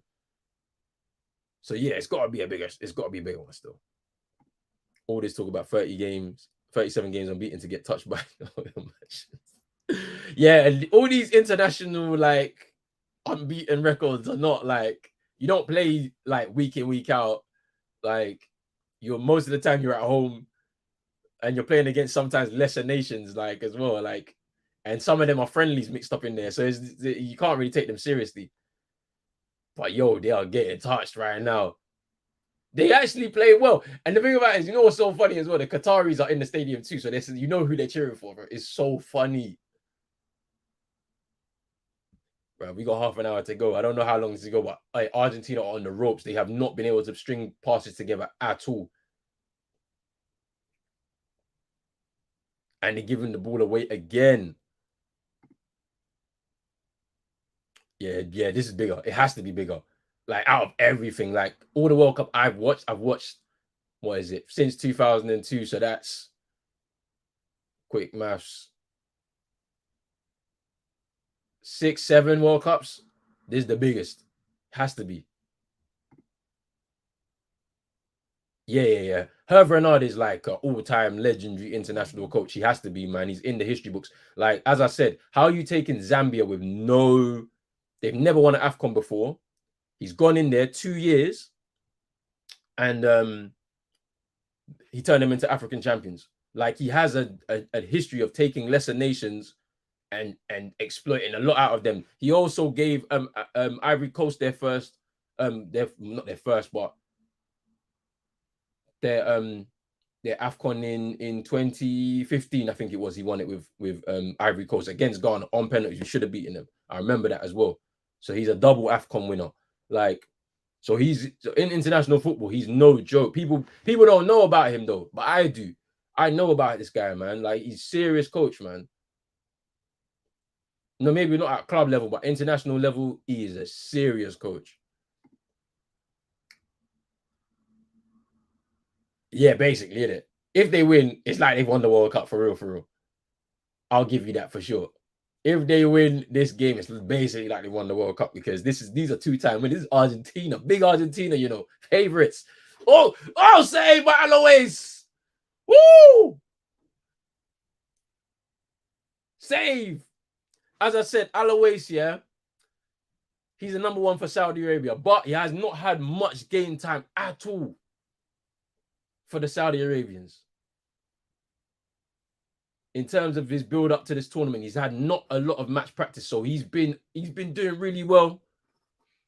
Who's that down for Argentina? Looks like Otamendi. Yeah, it's Otamendi. We also had a Saudi player back in '99 called the Saudi Pele. It was a shock. He didn't settle. Yeah, he didn't. Ed, you already know. This is the reason why I say that. Like, the lifestyle over in the Middle East for them, all of them is comfortable. That's why they stay in their country. I think it helps their national side for sure. Familiarity and all of that. Helps the quality of their league potentially. Like, but it's one of those. That was a save by Alois. I can't lie to you. Yes, my bro, it's 2-1. You lot are sleeping on this game. You man thought it was gonna be 6-0 in that. I was ready for this. When I saw the stadium, I saw CF Green. I was like, yeah. I might even be way behind. Let me refresh. I might refresh this real quick. Let me refresh. Let me see if I can catch up. One quick refresh might help the thing. Nah, it's not helped at all. We're still in the same place. The feed is not great. But I'm enjoying the game. You lot can spoil it in the chat if you want. I don't care. Spoil all you want, bro. You're only telling me what you see, bro. So I'll see it a couple minutes later. It's calm.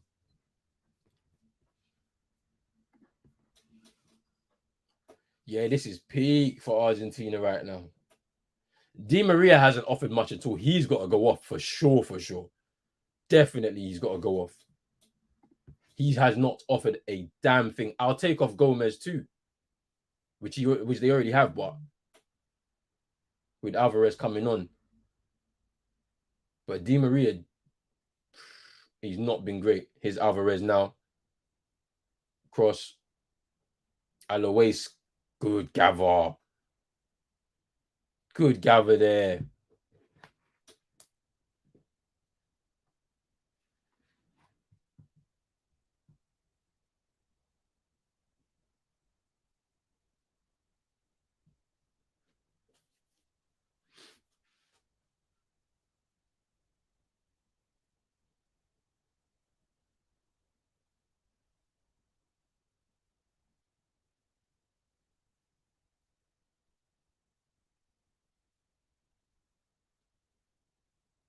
No foul.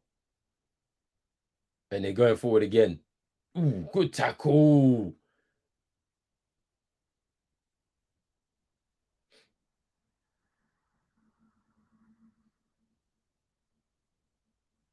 And it's a yellow card for Al Malki. I feel like he's been on the edge of this though. He's committed a few fouls. I think that's a build up. What the hype if they get to the 85 minute? I'm telling you, it's getting there though. We're getting there.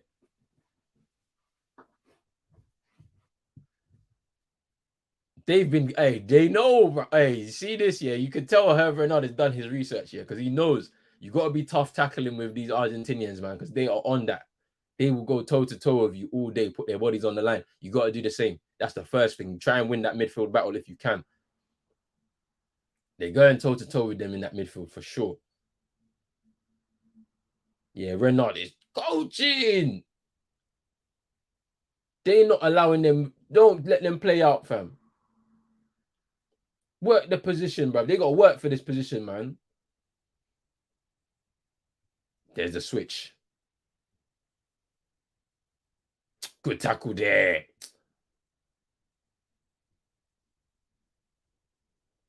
Tagliafico's getting tackled, fam. Oh, yeah, 100%. Saudi Arabia looking way better. Like, this is one of them smaller nations that they're balling, you know. They can ball. Like, Wales and USA was like first like 20, 30 minutes for the USA, they were balling. And then it just kind of all fell apart.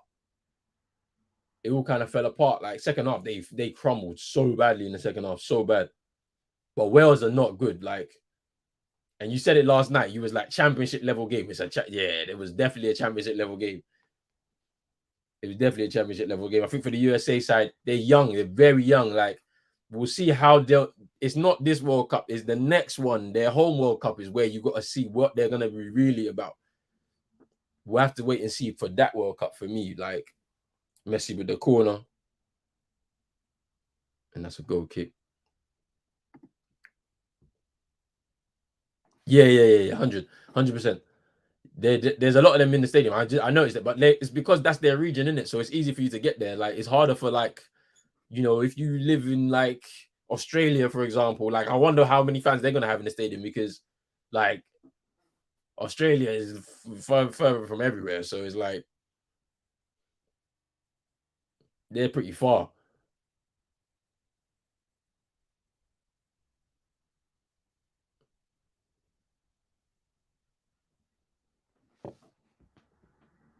Yeah, her runner got them to a World Cup as well. Yep.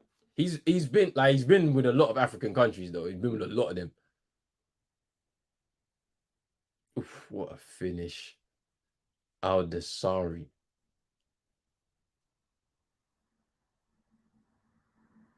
However, Renard is a legendary international coach. I know he's won an AFCON. He won back-to-back AFCONs. One with Zambia, one with Ivory Coast. I know he's managed. I'm sure he's managed like Congo as well. Like legendary. Let me just get that. So yeah, he's managed Zambia twice, Angola. Yeah, I was wrong about the Congo. Angola, Ivory Coast, Morocco, now Saudi Arabia since 2019. But then like he's had a few club managerial roles in there. Lille had a spell for a year, Sochaux in France as well. He even managed Cambridge United in 2004. That's what I'm seeing here. That's kind of crazy. If Qatar go out, will they support the step? They will support Saudi. The stadium will be more. I'm telling you, if Qatar are going out. There's no if they're going out. Like they're not good enough. Like they got some tough games now in that group. They're definitely going out for sure. For sure.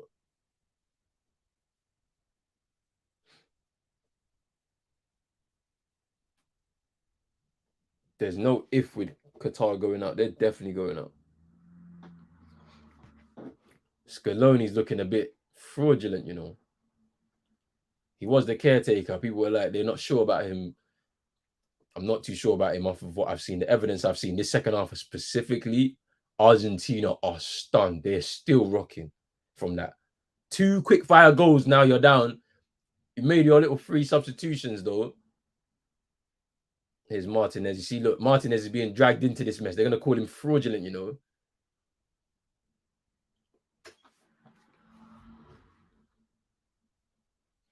And mind you, that Saudi Arabia lost their main man as well, El Hajj. Well, he's one of their main men anyway. Key player. Cross across the face of goal, but way too much on it. Here's Messi. Good ball. Di Maria takes a shot. Alois with the save.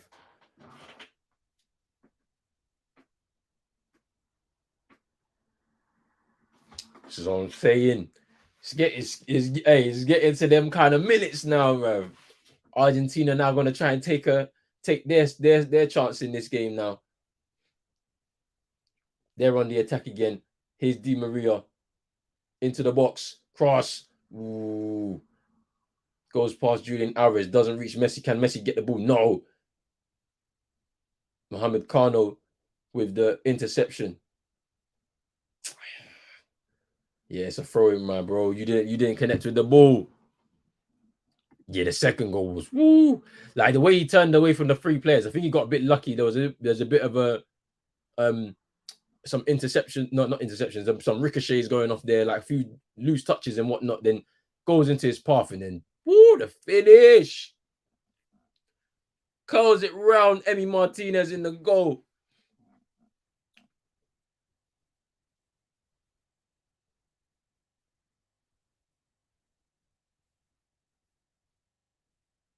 Oh, Martinez, no, allow it, man. What are you doing?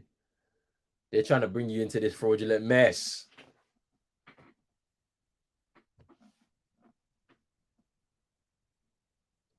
Romero going off is interesting though, because I don't know if that's tactical. That because that don't look tactical. It just looked like he's wanting to get rid of him, fam. There's a ball in behind. Eloise starting position was lovely. He's out of goal, but he's recovered now. They defended that well. Saudi Arabia. That's a foul. Yep, that's a foul. Argentina is looking peak for you lot. No way, you lot are losing this game. Favorites, one of the favorites. You lose it opening game. This could be peak, fam. Di Maria can't start the next game. He's been awful. He cannot start this next game.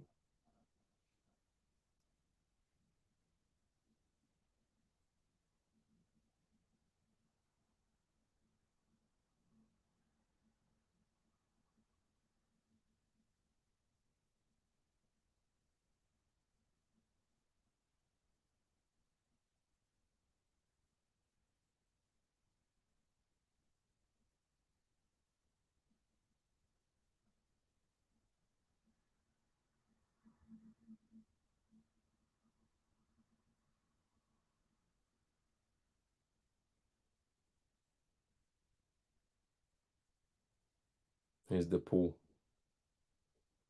Breaks the line with the Messi pass. Messi to Di Maria. Outside of the right, of the left. Ooh.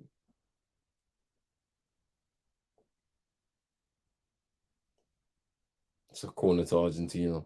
15 minutes plus added time to left in this game. Saudi Arabia 2-1 up with 2 quick fire goals in the second half.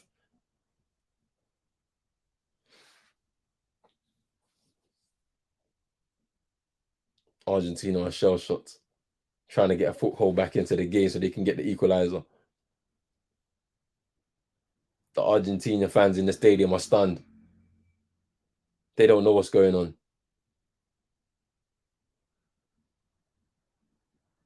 The sea of green from the Saudi Arabians, they're stunned themselves, waving their flags. Basically a home World Cup for them. First ever World Cup in the Middle East, so they'll all celebrate it.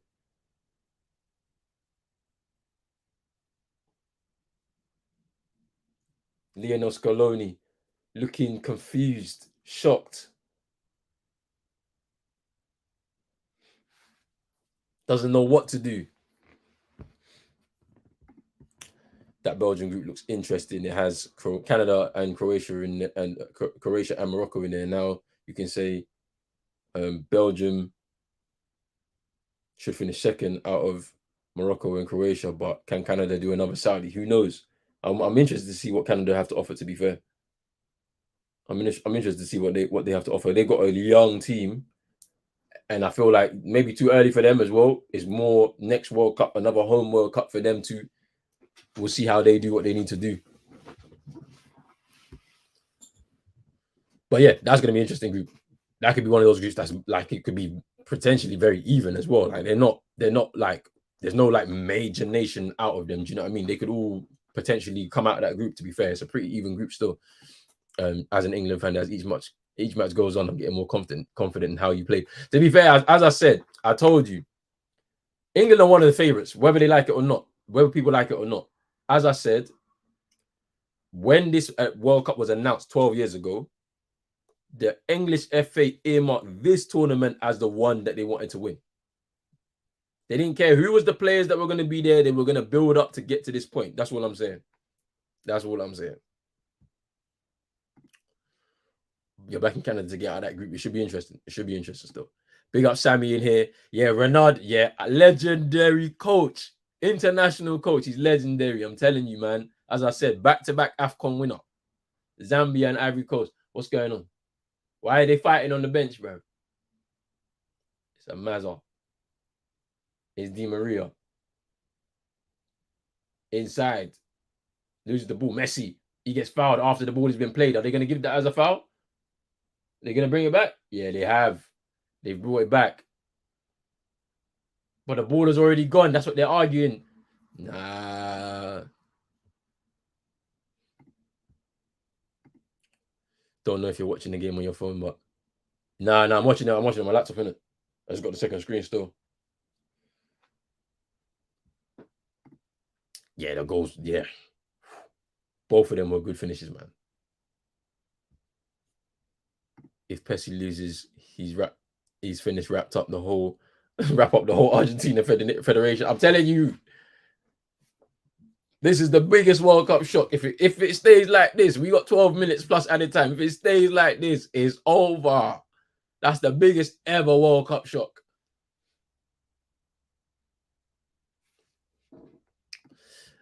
Siobhan, I cannot show the match, unfortunately, due to copyright issues.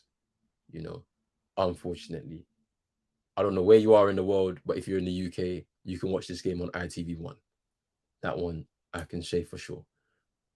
But I'm here providing commentary on these games pretty much throughout the whole World Cup. There'll be some games I'm missing just because I'll be back at work and it'll be morning. I've got meetings, so I can't really do the games. But I'll try and do as many as possible next week for sure. Then when the knockout stages happen, obviously the games will be a bit more in the evening, so be able to do all those games comfortably, which is pretty fine. Afternoon, evening times, I think it is for most of the games as well. So yeah, like Ed said right there. Messi asking Mbappe and Neymar quickly, you can't work with these players. He's asking for them as well. Nah. Messi with a free kick, well over the bar, comfortable for Alois in the goal. The Argentina fans are stunned. They cannot believe what's going on right now.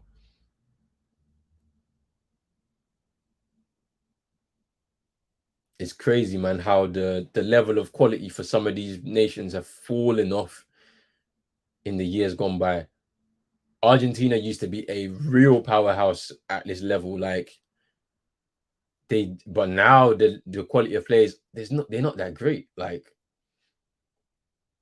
maybe there's some more players coming through. I mean, Julian Alvarez looks like a bright spot for them moving forward, but if we're talking about a group of players, it's few and far in between, man. Like we're seeing that maybe for Germany, we're seeing that a little bit for Spain, for France. We've seen it. They've got bag loads of talent, like first team, second team, third teams as well. Like England's group, you can't even sleep on England's groups of players. They've got a lot of talented young players too that also will be coming through into this squad coming in the next coming years as well. In terms of a group of players, Argentina, I'm not too sure. Brazil, maybe they're also starting to bubble up again. Like Endrick is 16 years old.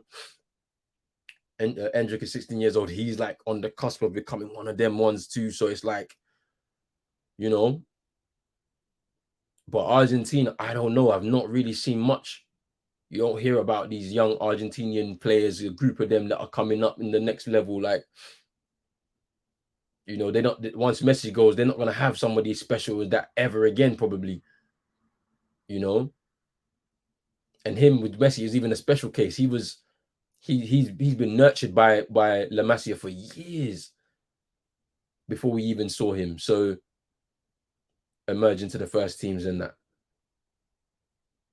So when you say that this is their last chance with Messi to win a World Cup, it's really true. Like, it's really true. Winner of this group plays runner-up in Group D, and runner-up will play winner in Group D. So, yep. So France, yep. That group that we're watching today. So yeah. So I feel like I'm right. So yeah, that's pretty interesting there.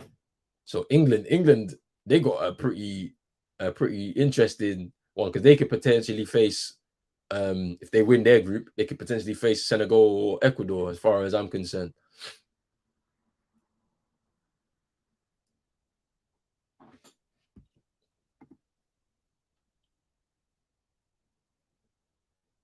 I'm not watching on ITV Hub though. I'm watching it on my laptop. I don't know. I think it's a different app on desktop as opposed to the mobile. Di Maria's got the ball now. Bit of space on that right hand side. He's got to play a better ball than he has. Oh, he loses the ball. Recovery though. Here's Rodrigo. The Paul gives it back to him. Waiting for the overlap. Not really a good overlapping run, to be fair. Didn't pull the defender away. Crossfield ball by the Paul gets cut out, but it's in the path of Acuna. Here's the Paul. Back to Di Maria.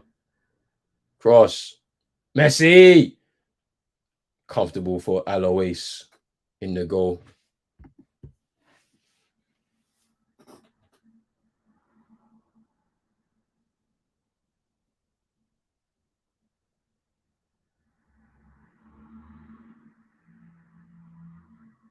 Saudi Arabia are hanging on there. I feel like they're a bit tired. There needs to be some substitutions made by Hervé Renard now. They've worked really hard.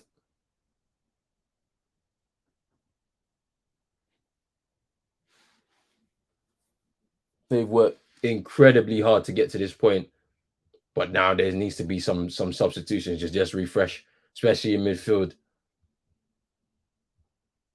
That's too much for Di Maria. He's getting older now. Can't do that much anymore.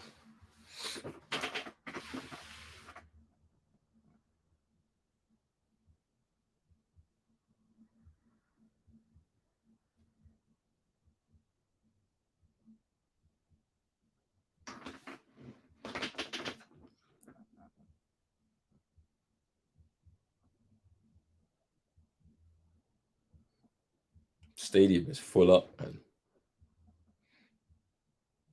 just pockets of green everywhere with the white and blue everywhere as well. It's nice. It's a player down for Saudi Arabia. I don't know who it is though.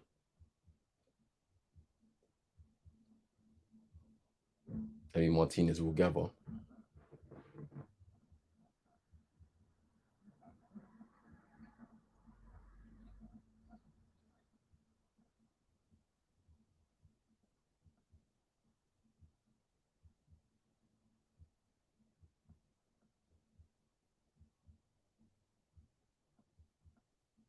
They're saying so he stopped the clock. He stopped his watch because he feels like there's time wasting and whatnot.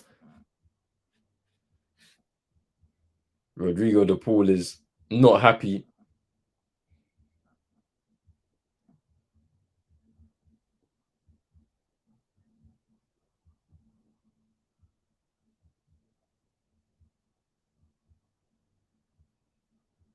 Faris Al Burakam is down with injury. He's an emerging star, 22 years old.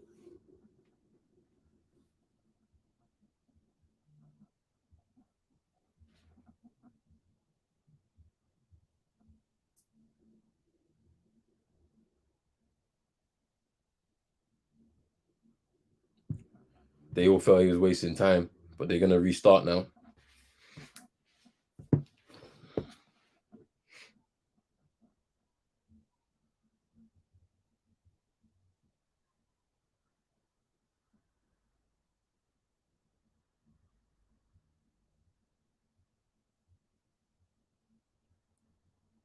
Acuna picks up the ball now.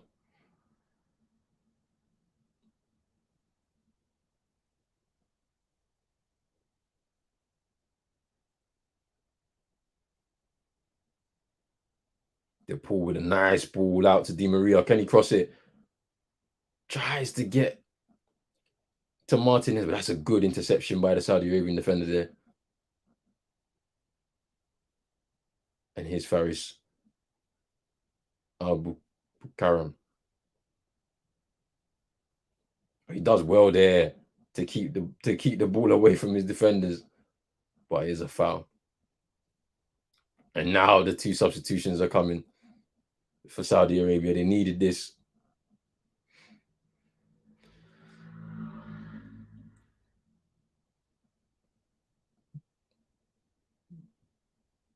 And already the time wasting is beginning. Yeah, I know. In fact, I'm telling you, they've begun already, man.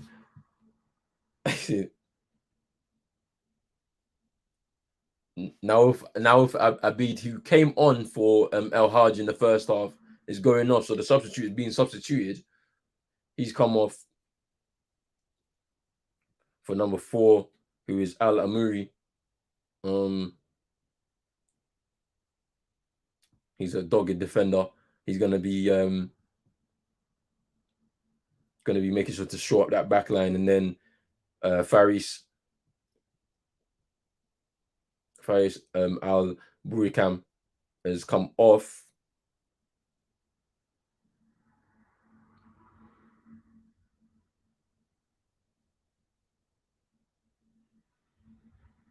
And Haytham Asiri has come on as another forward. That was a like-for-like replacement, essentially. But Argentina have 2 minutes plus added time to save themselves. I wonder what the added time is going to be, though. We've seen a lot of large amounts of added time over the last couple of days. So let's see what this one's going to be as we head into the 90 minutes very, very soon.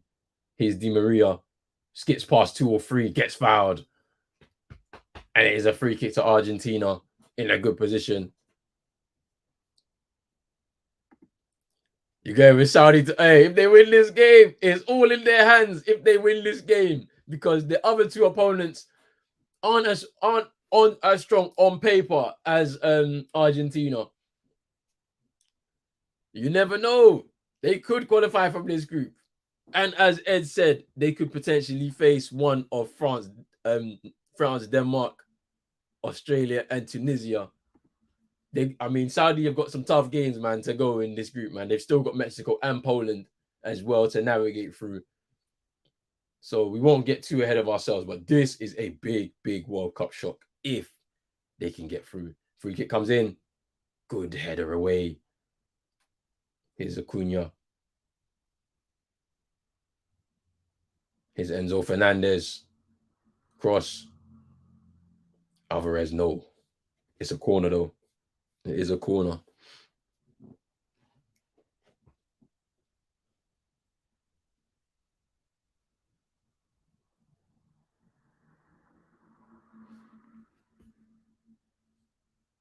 It does give them a chance, but we'll see.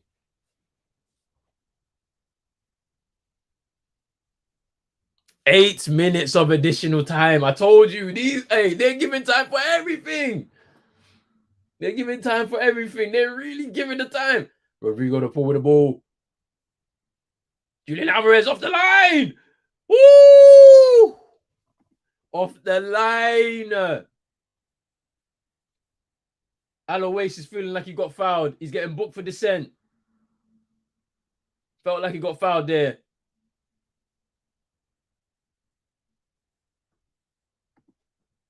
Let's go, Saudi. Mohamed Alois. Nah, it shocked me, bro. There was a ball from Rodrigo de Paul. You could say it was offside. There, Otamendi.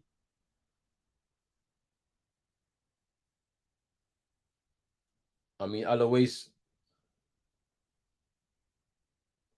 Off the line.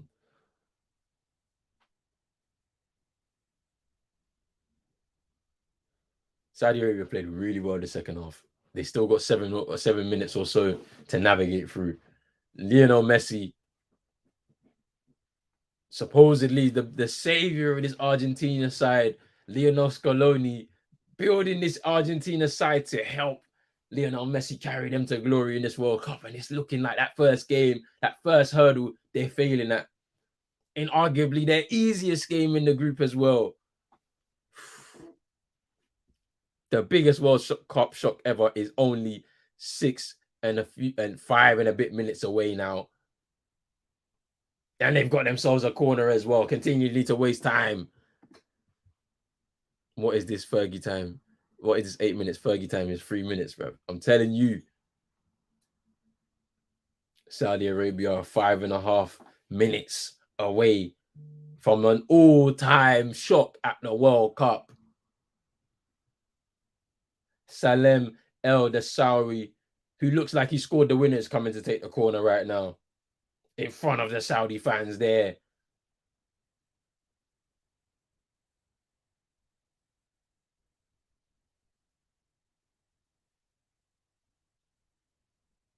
They take a short corner. They're already trying to keep it in the corner. And it's offside. It's offside. They wanted to waste a bit of time in the corner. Maybe a bit too early for that. Argentina paid off the ref. Booted upfield by El Malki. I mean, he's been good in midfield for Saudi Arabia. He's battled with Rodrigo de Paul and Leandro Paredes for sure. Done really well. Good tackle again. Tough tackle. Match them man for man. They've really done that. Been a hard game. An all-time shock is only 4 minutes away. Yasser with the clearing header. Out for a throw-in to Argentina.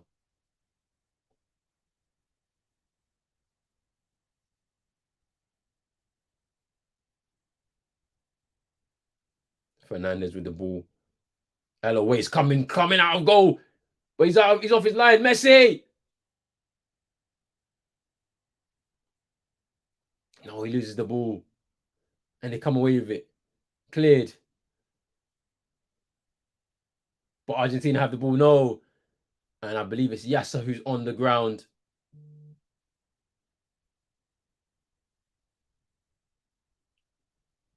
He's down. They're looking for medical assistance. Let's have a look. Oh, he's out cold, man. That was Alois's. Ooh, that's so bad, man. Alois is distraught. So is some of the Saudi players, man. It was so bad. I mean, there was nothing he could do. As a keeper, you have to clear your area. You have to command that area. And unfortunately, you'll take out a player or two. And that was bad. It was a knee to his jaw, caught him pretty flush on his jaw. I'm sure the blow knocked him out. And then obviously the landing blow as well on his head, the back of his head as well as he hit the turf. It's a pretty bad injury. I hope he's okay. I hope he's okay. But yeah, they need to make the sub. They're already signaling for the substitution. The stretcher's already there. He's getting his medical attention on the ground. And so I feel like we're going to have a few more extra minutes, probably another 8 minutes potentially, because this is going to take some time to just stabilize Yasser and get him onto the stretcher. But there is a sub waiting and warming up, ready to come on for when that happens. But Saudi Arabia are so close, so close to getting this victory at the World Cup in their first group game in Group C against one of the favorites in Argentina. Yeah, Messi should have shot. Yeah, it's a bad injury. I hope he is okay. And yeah, Kendall, concussion. He looked out cold from when I looked at it as well.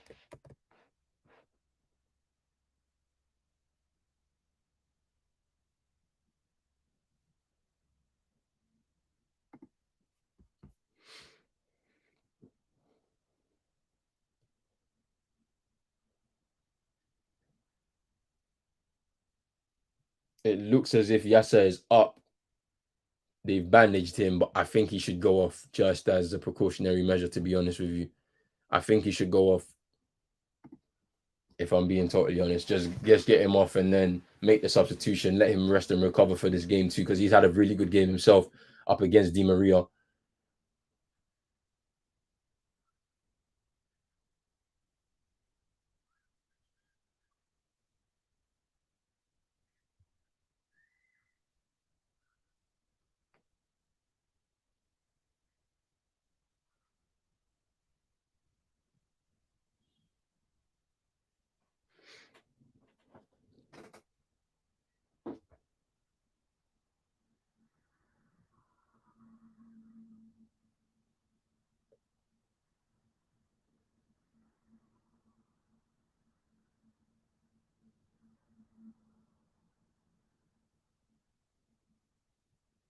Okay, that's good. I mean, it looks as if Yasser is okay.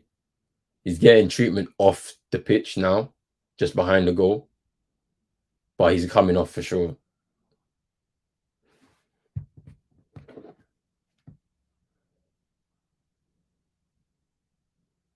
Mohammed Al Burayak is coming on. Plays for Al Hilal. He's 30 years old. He's defender. He's going to come on and just replace Yasser for this last, I guess. Well, he's on the stretcher now, but he's okay. He's responding. He gave the thumbs up. That's good. At least he feels okay, which is good. But he's on the stretcher. He's been taken off now. Mohammed Al Burayak is coming on in his place. Yasser has done really well in this game. Yasser Al Sharani coming off. I reckon there's going to be another maybe 6 minutes, maybe 6 to 8 minutes, maybe in this game. So it's a chance for the equalizer for Argentina. Here's Alvarez. It's a corner. Saud Abdul Hamid has been really good as well. The right back for Saudi Arabia, he's been really good. Defended very well. Got forward at points as well to try and join in with the attack. Solid. Alvarez with a cross. Cleared away. And it's another corner though.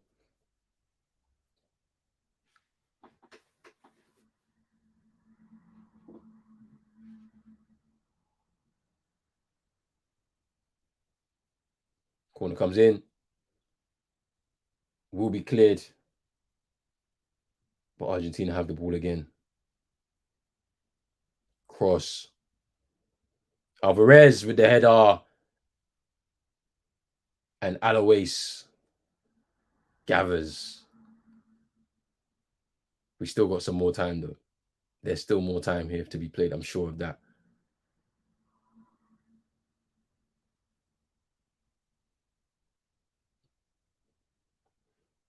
And here's Saudi Arabia.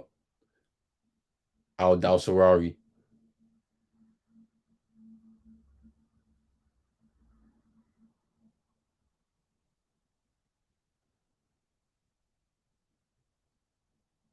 Abdul Hamid.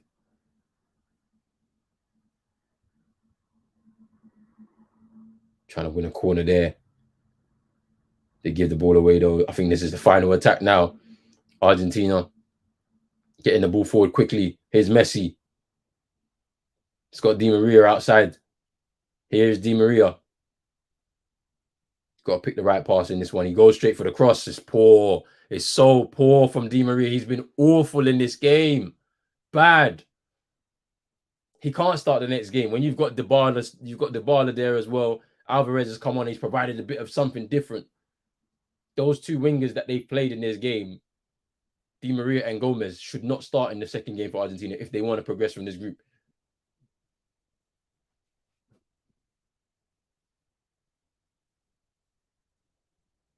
Alois to take the kick. I wonder if the referee's going to blow because we've gone past the 8 minutes. Obviously, there was Yasser gone down with the injury. They're looking for the whistle, but I don't think the referee's going to blow the whistle just yet. I don't think he's going to blow it just yet. There's been inside stoppage time, so we're still going to have a couple minutes more to play. I'm sure of that. Lionel Scaloni is shocked. He can't believe what he's seeing. Hervé Renard looking cool. Looking cool. With the white blouson.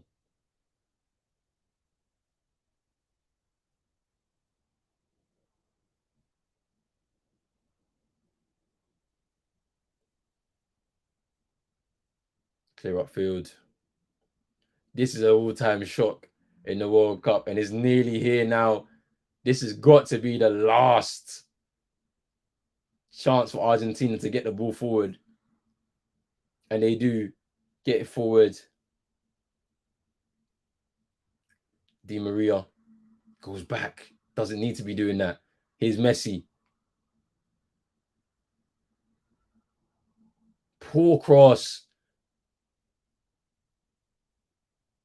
Cleared away. Surely now the referee's going to blow the whistle. No. There's still more time. Probably this is the last chance for Argentina, but they're not going to shoot it long. Rodrigo de Paul, Martinez, Acuna. Cross into the box. Cleared away.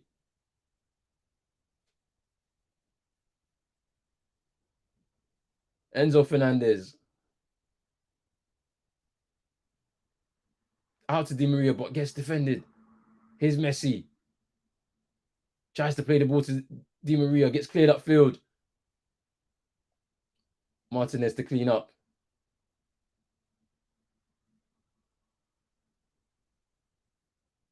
Fernandez. Martinez. Upfield, and that's it! It's over! The biggest World Cup shock ever! Saudi Arabia have beaten Argentina by 2-1. Messi with the penalty after 9 minutes, and we thought, okay, floodgates are going to open. But no, the Saudis, resolute in that first half, defended well, offside trap was on point. Caught Argentina offside 7 times in that first half. Moving to the second half. First goal. Al-Shehri. Then the star man. 2 minutes later, El Dasari with an absolute peach to give them the lead. And in that, I'm telling you now, the preceding 25 minutes after that, Argentina were shocked and stunned and couldn't even lay a glove on them. And then boom, as the game got closer, they still couldn't do anything. They still couldn't trouble Alois too much. And it's a huge shock in this World Cup. This is the biggest World Cup shock in history.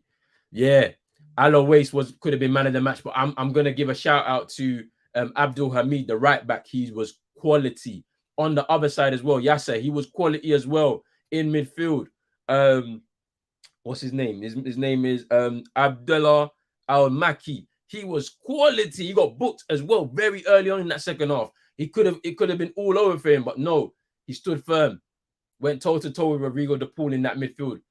Crazy. Absolutely crazy. This is crazy. Hey, we got another game in like 50 minutes time. I want to go grab myself something quick to eat and really get into this game because this is something else. I mean, we got some more games coming up, but the biggest ever World Cup shock, I know for a fact in history, it must be Saudi Arabia have beaten Argentina, 2-time winners of the World Cup. Bro, this is all mad. This is all mad. Hey, if the games are like this for today, we are in for a feast of football. I can't lie to you. But yo, big up to everybody that's been in here from the beginning, man. It was an early game, early kickoff. We got another game in about 50 minutes. We're going to talk more about this game. Of course, I need to just grab myself something quick to eat. And then we can get into this next game. Oh, man. What a game. Hey, make sure you hit that like button, subscribe button as well. If you're new, hit the notification bell, share this out, friends, family, all of that good stuff. And we are out. Peace.